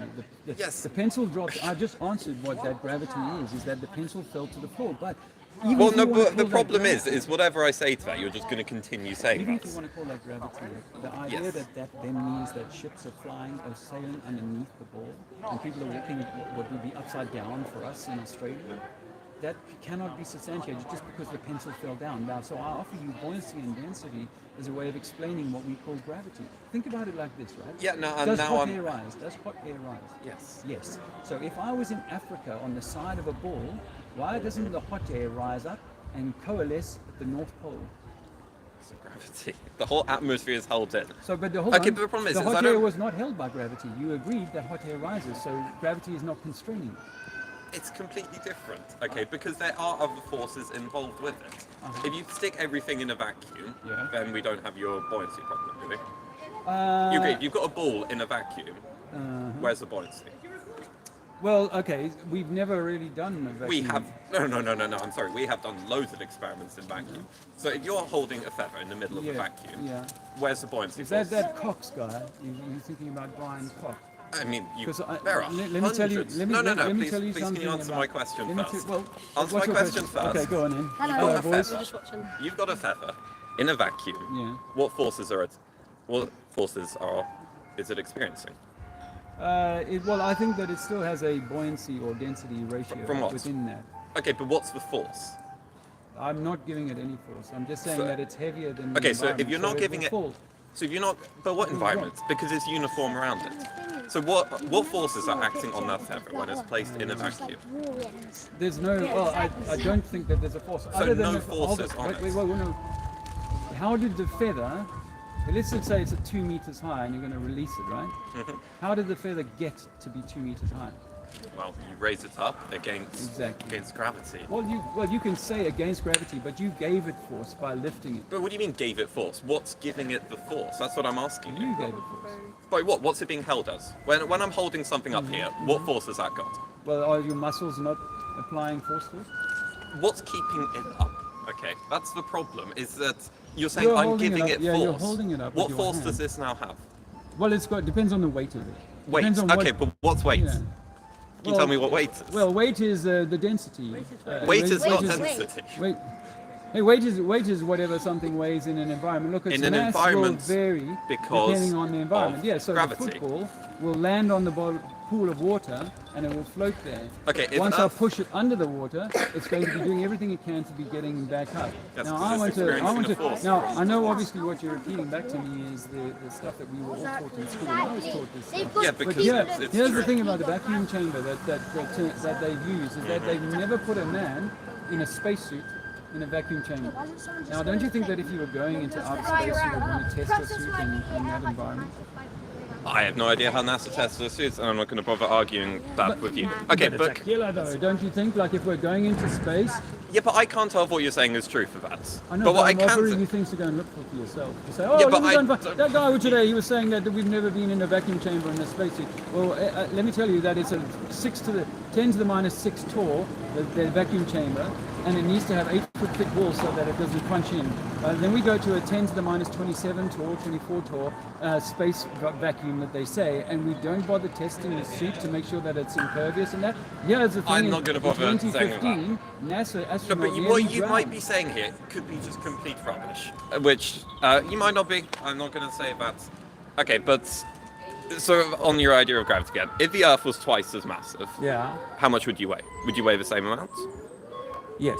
So you'd weigh exactly the same amount? Yes. So if you got an astronaut on the moon? My weight has got nothing to do with the weight of the Earth. My weight has to do with how much I eat and how big I am. No, that's your mass. Well, we're getting into kind of technical. Oh things no, here, no, but this is not technical. The There is assumption, a very, very distinct difference between mass and weight. I can't test this hypothesis that you've offered me, which is that put me on the moon.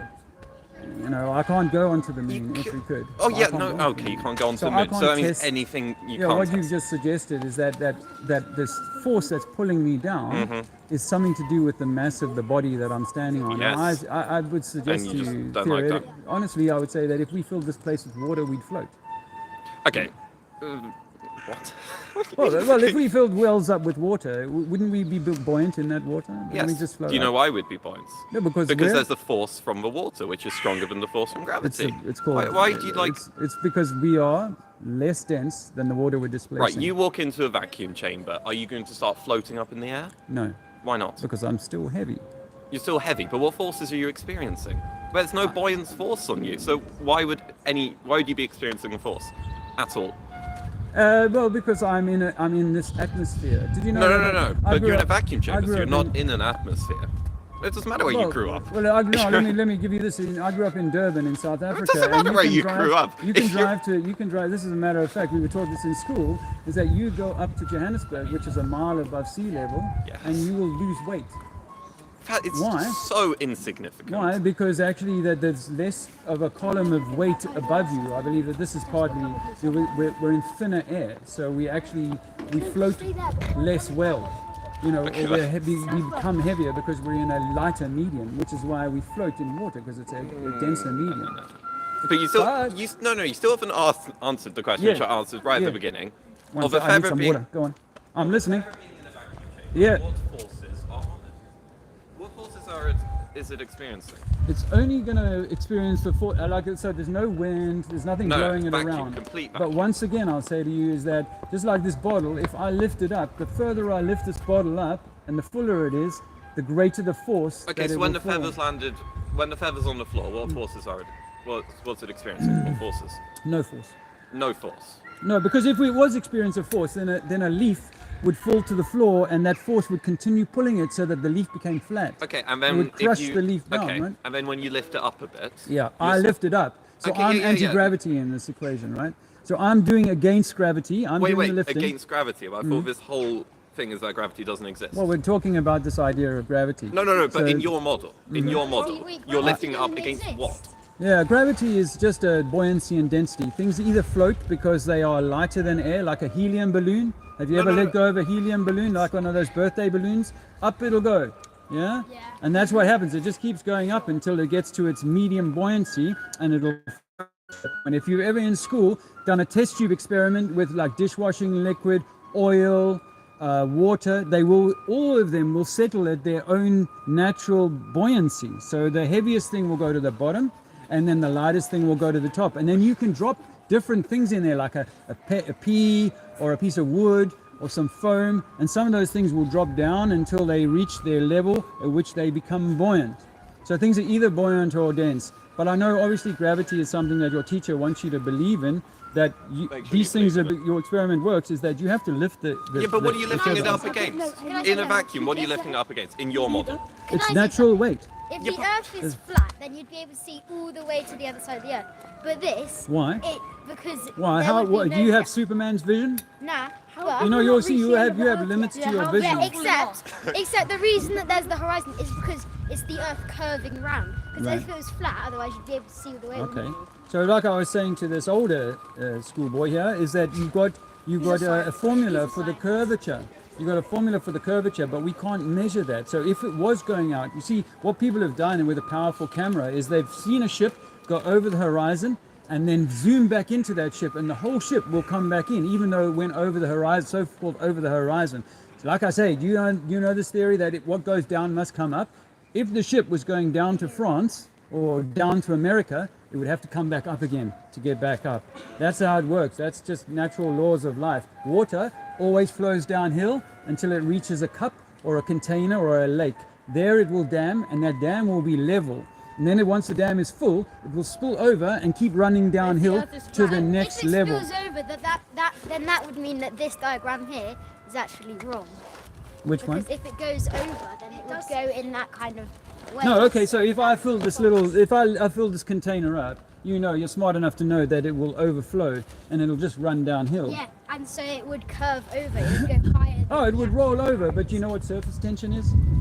The water on the side of your glass, it kind of has a little convexity, and that's called surface tension. So you will get that rolling over, but once the water is settled, this is the important part, is that once the water is settled, it's going to settle like this, not like this, not like this. And in terms of why you can't see America from here on a flat earth is that, well, our vision is very limited. We can maybe see 50 miles. Except lifeboats, they go over halfway to America, they do. And that takes them like an hour because they're going quite fast. Yeah, so I say to people like and this. they could see America. So we could see France from England, and that's also very far. Yes. So if we can see France from England, because that's very far, and so that means that if the Earth was flat, we would be able to see America because France is close enough for it to not curve enough for us to not completely see it. Whereas America, it's far away because the Earth's curved. Do you understand that the further something is away, the smaller it looks? It says you're not going to have America looking tiny. Yeah, let me give you this information. America not being able to be Let me give you this information. Okay. The further something is away, the smaller it is. That's just the law of the world, right? It's called the inverse square law. Yeah? And as you get further away from something, the smaller it gets. So to be able to see, let's say I was flying in a plane at 10 miles high or 30,000 feet, yeah, I could barely make out the city. I certainly wouldn't be able to see cars. You understand that? That's because there's clouds blocking your No, vision. don't put clouds. Yeah, you take no see clouds. it easily. No, not true. I've been in a plane before. I've been many times in a plane. Hundreds of hours I've spent in long flights. And I can assure you that from that height, you cannot see little things in the city. No, take away the clouds. Why couldn't you just see a line? Why still see tiny cities? Yeah, you could see the city. You could in see the very city, small yeah, clouds. but you wouldn't necessarily see a football pitch. It'd be too small from a distance. I see it. Yeah, because you've got things in the way, and there are reasons. You can see the sun, can't you? Yeah, exactly. Right, the sun is one astronomical unit away, which is, well, 8 minutes and 20 light seconds away. How far is that in distance, in miles? Okay, times 8 minutes 20, times that by 60, then times it by 300. What's the number? Is the moon a circle? Would you want me to get it's a out circle, a yes, calculator and do it for you? Yeah. No, but if you're defending the model and don't know it, that is I can tell ask you a lot of questions. Right, I don't You're know. not willing to look at. You're not looking to. This is the model's No, map. because I don't want you to explain it to me, and I can't be bothered to have a look at it. Yeah. So the sun, you say, what was it here? The sun is 32 miles in diameter. I don't stand by that. So why have you got it down here? Well, this is an old poster, and I am getting a new one done. Right. So do you agree that the sun is as big as people say it is? No. Oh, so you The don't? sun is small, and it's How local. small? Well, like roughly, give me. I don't know, but No, I but would I mean, say. are we talking- Okay, I would say that you see the sun we see Relative to the inside Earth. about Bigger than the Earth, much smaller, much smaller. Right. So what's fueling the sun? The sun. What's making it burn? Well, we're getting too far into No, we're the not, weeds we're not. here, young man. No, I we're can't- not. I can't take you on this journey because I don't want to have an argument with you. Oh, well, You're because wanting you to can't defend- explain it. That's the problem. We're talking theoretically. I Right, so can't what go and he's- measure it. See, I can't go and measure it, and you want to argue with me over stuff that I'm theorizing over. I'm just saying that You're this idea that the theorizing. sun is 93 million miles away, which is what it is according to the mainstream science, and they've changed that distance 13 times in the last century. It's- You know it gets more Kepler? accurate. You've heard of Kepler? I've heard of Kepler. 27 million miles. Right, I according don't to care him. what you say he said, because I don't know. I'm offering you the If research. every You're not planet offering is me a circle, research. why Yeah. is the Earth not a circle? Yeah. I didn't say the planets were a circle. But But you you said said, what- the moon was a circle. I know. You said the sun was a Exactly. circle. No. And the sun is clear. No, okay, so let me clarify that. Yeah, This here, lots of clarity. you see here, these, this is what stars look like if you look at them with a powerful telescope without using NASA's CGI to give you a picture. So this is what they look like. This is what NASA tells you America looked like in 2012, and then this is what they tell you it looked like in 2013, much smaller. So these are all CGI. These are CGI. Was this America shrunk, has it? Yeah. Yeah. But these balls are the same, so how can you say that it's the same size? So It how will can be you say a that? more zoomed in picture, but it'll just be the same size. Oh look, here's this. This is what I was saying. There's water levels. The water could go what is over. this diagram up at the top? Yeah, I'm Can questioning you that. briefly talk us through how this works? Okay. This That is looks a lot more like this is a just an artist's conception of how Right, so a that's not small. what you believe. No. So do you actually believe anything that you've got here? Because so far, Oh yeah. Well, I know. No, it's not about belief. You see, belief belies the lie that lies within belief. The belief is like Wait, the what? religious belief. just let him say it honestly. Yeah, the belief is, well, you know, you need to mark, I know, but the belief that, you know, we live on a spinning ball in the vacuum of space is what I'm challenging. Not But what are you how the Earth proposing is. instead? I have got proposals, but I can't really waste my time on people who are still wanting to cling to their religious belief and dogma. Okay, of that I am the completely spinning- ready to disregard everything No, I you're know. not, What young should man. I accept? What should I accept? Is then? water level? Will this water come to level? You can bring your water bottle and mine, and it doesn't matter what angle I hold this bottle at, this water is going to come Yes, to level. gravity's amazing, we know. So, okay, so I say... So you're not ready to leave the ball. But that's okay. I've got to wrap this What are up. you proposing instead? You can't just say, I'm not ready to accept it. What are you proposing instead? Okay, I'll give you guys a quick and rough tell you what I think that it is. I think that this is an orange. We live inside Orange. of, allow me, that everything in nature loves these round shapes, oranges, apples, and so on, right? So I think that, and there's not a single fruit, there's not a single thing in nature that doesn't have a bark, a shell, a skin, a peel. Not a single thing except this belief that we live on a globe with no skin, with no protective barrier. but why So, is hey, that whoa, let me finish, boys. Because I'm running out of time now.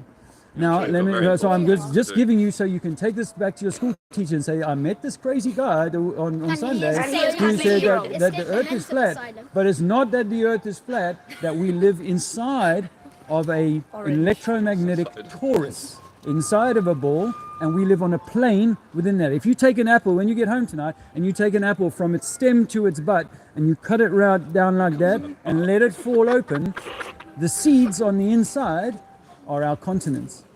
And not only that, more crazy than that, that the seeds on the inside are you. That each of us is like a little electromagnetic apple, and that we live inside of that. Now, obviously, this is really hilarious for you, but I'm just giving you. You want to know what I think. Now, this is an artist's conception, but actually, it's a bit like the Truman Show, and a bit like the Eden Project. We live inside of a protective system. If we didn't, the law of thermodynamics would demand that the vacuum would pull off the gas in a nanosecond. Just like if you took a deodorant can or a Coke can and punctured it, the gas equalizes with the surrounding environment. It's funny that it's almost like there's something keeping the gas on our planet. Something called gravity. But so because the pencil falls to the floor, but remember what I said earlier on. No, because hot the air Earth rises, orbits around the sun. hot air rises and the helium rises. So how does gravity reach all the way up to 20,000 feet and grab a hold of it up there? Wait, can I say Gravity's something? infinite. So you're saying that the Earth is You guys like got a enjoying this? case around it? Not really, no. Oh, You're I'm saying talking to you. the Earth has got a case around it. Is that a live stream? Yeah, it's a live stream. The Earth, the core of the Earth is We're on a soft. live stream. You're on a live Yeah, And it's all fake.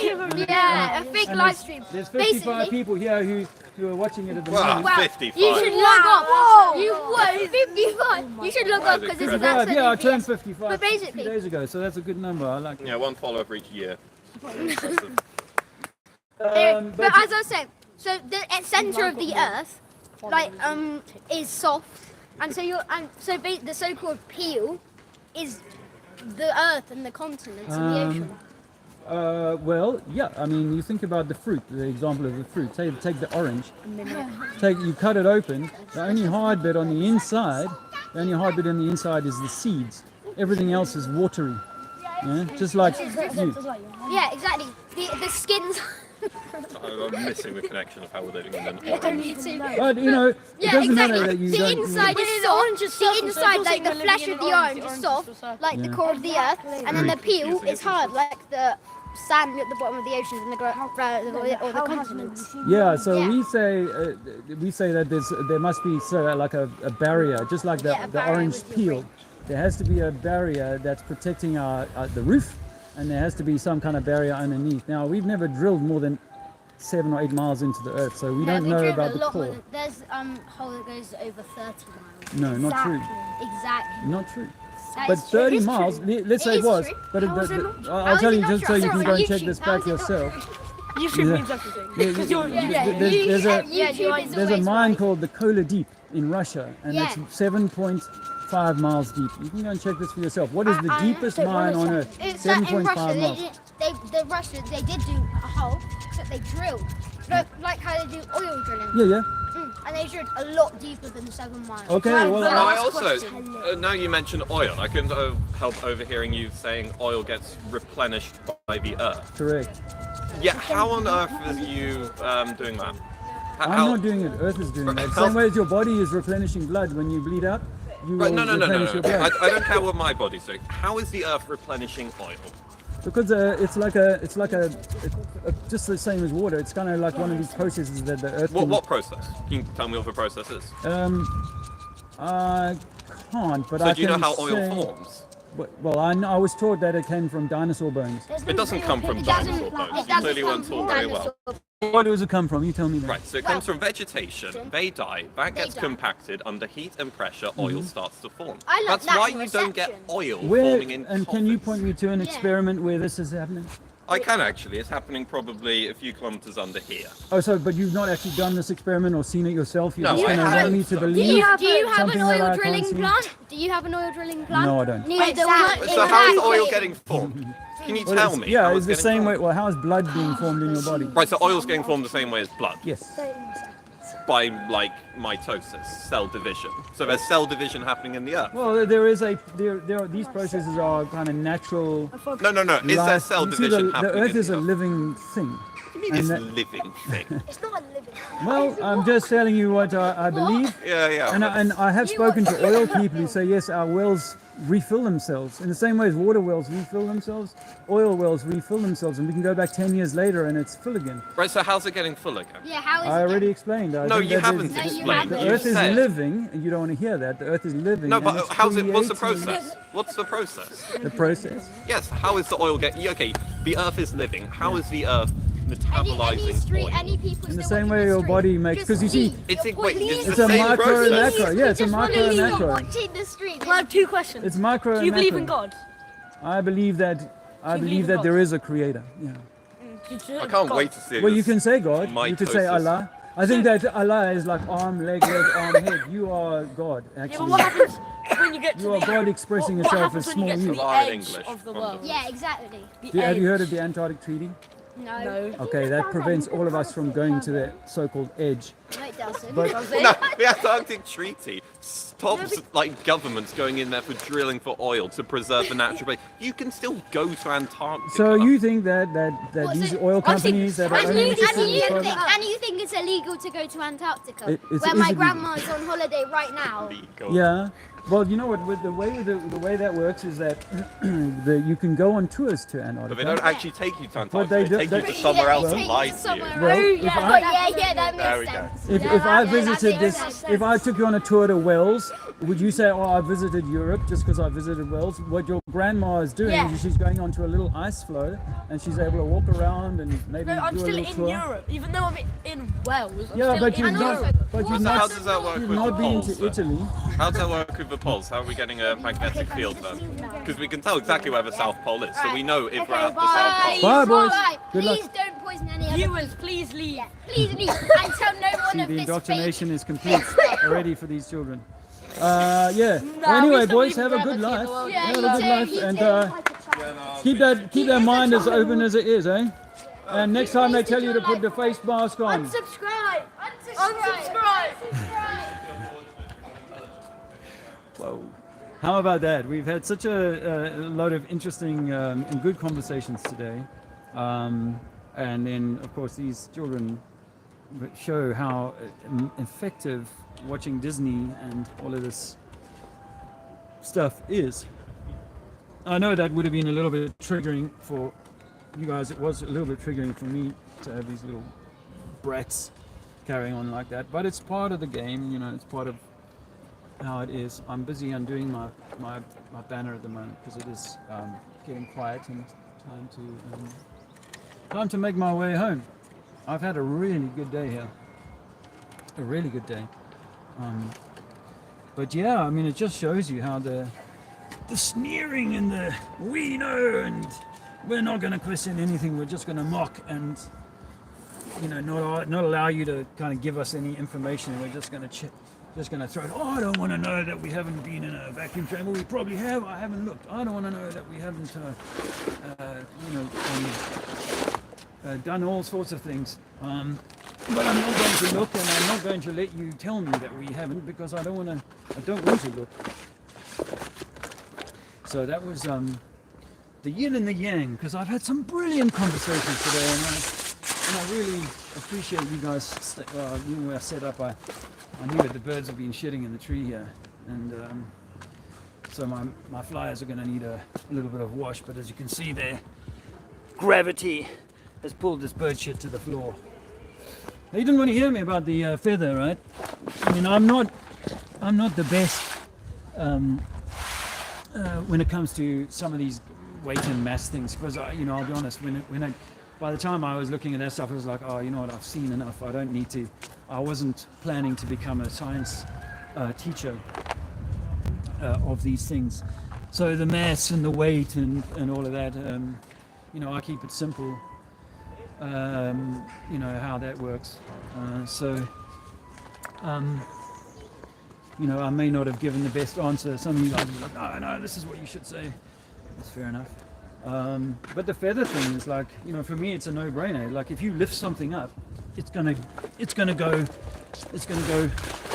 the opposite of, the higher you lift it, and the more force you have to apply, because it's a 10 kilogram feather, the more force it's going to have gained in order to express itself in the opposite direction. So it's it's pretty simple like that. But it just shows you how these guys, probably unnecessary for me to tell them to wear the face nappy. That was me being a little triggered there.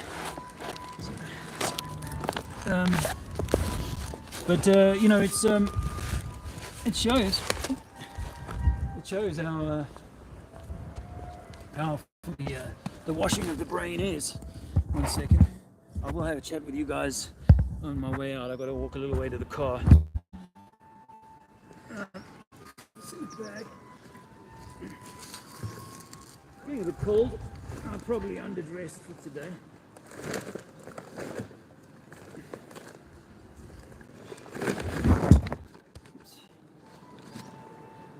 Okay.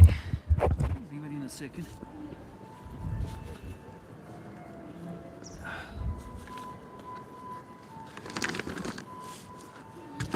I like the flute, but actually it can get a little annoying after 3 hours or whatever. I'll be honest. Like, okay, enough already. I like a bit of Jethro Tull.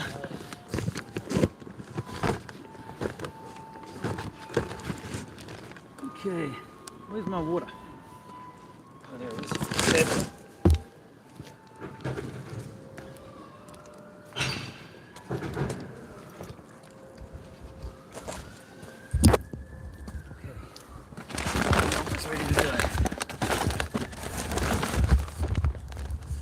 I can hear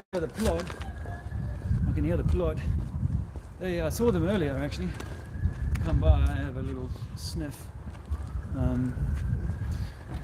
They can't really stop me. Not at the moment anyway.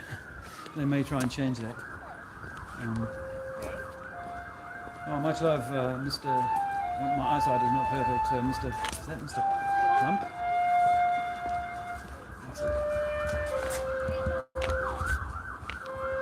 A little bit of see out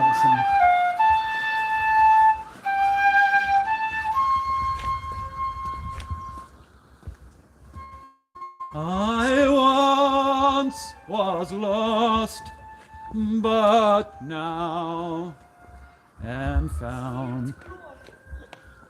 Was blind by the globe, now I see. See? Don't listen to Alex Michael when he says I can't sing. He's just jealous.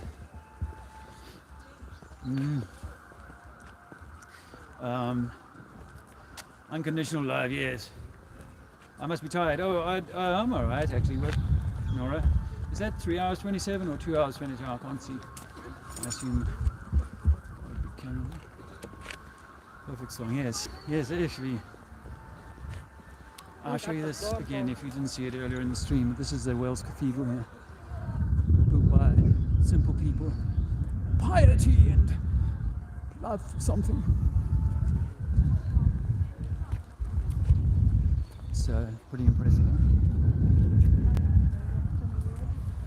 Harmonic system, charge, not church, perhaps. It's to recharge your town or yourself. So yeah, that was kind of fun. I'm not too tired, but because I had the most amazing conversations with maybe half a dozen. One before I started the stream. And Alan, I think Marine, who stepped out of his army life and now sees so much of this truth, which is awesome.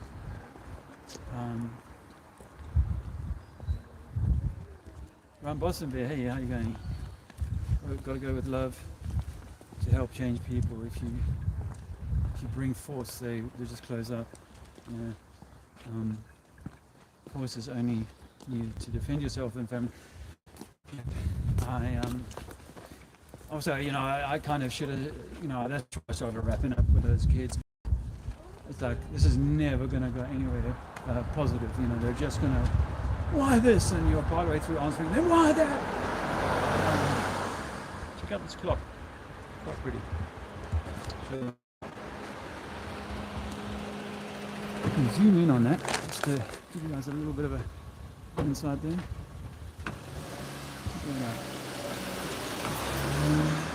It's quite a nice clock. So this, by the way, I'm going to walk past, according to the narrative, is Europe's oldest inhabited street. So I'll show it to you on my way out. And this will be the Queen's Chapel or something like they call them. I don't know. It's built by people with and time and a lot of resources at their disposal. But this here is Vickers Close, and okay, I've lost signal there, and I can tell people that that's because I walked through there and out of range of the local ground tower, so I've come back just to say goodbye. I think I'm gonna lose it. The satellite has moved. There's Alex. Hey, brother. Yeah, satellite has moved. That's just how it is, man. Yeah, no, I had a good day here, and I see Martin, you're still here, brother. Nice, and thanks for your support, and don't despair very kindly. It amazes me that I can type into my phone and someone across the plane can see it in seconds. That is mind-blowing. Albert Billy, nice to see you. Cool. Actually, I also love to meet you. Is that perhaps someone I met today? Jolly man, yeah, all the best. Oh, right, it's Clamp is that?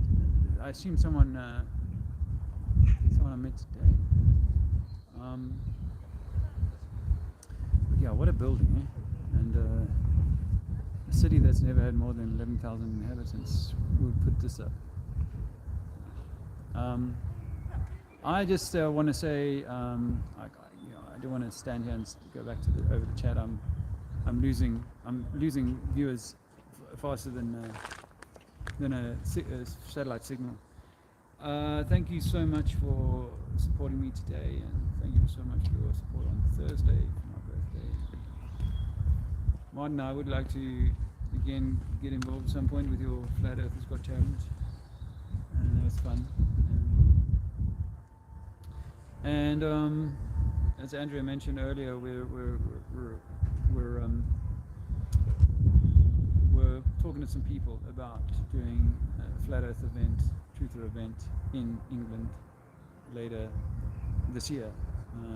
Details and all of that will come in due course.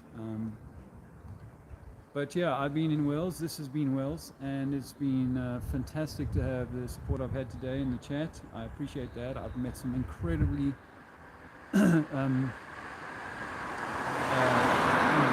like-minded people today, which has been really a great breath of fresh air. Ended on a bit of a low note with those kids, but that's par for the course, and it's just the nature of the game, unfortunately.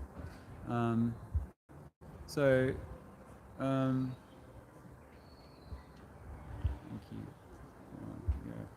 Thank you all for your comments, and we will be live again. I was meant to go to Bournemouth today, but the weather did not permit that for various reasons, as I said earlier in the stream. But there will be more. I think I should be able to do a stream next Sunday, next weekend.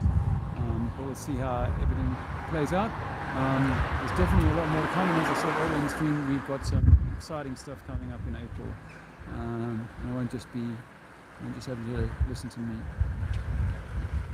So once more, thank you very much. Thank you for the thumbs up. If you haven't smashed that thumbs up, then I hope you didn't break your thumb, that you couldn't bring it up. But I appreciate it all, and thanks to my wife for her support, and thanks again to Brian Staveley for blowing my mind on Thursday. Never to be forgotten. So have a great evening, great rest of the weekend, and I will be looking forward to seeing you again in the distant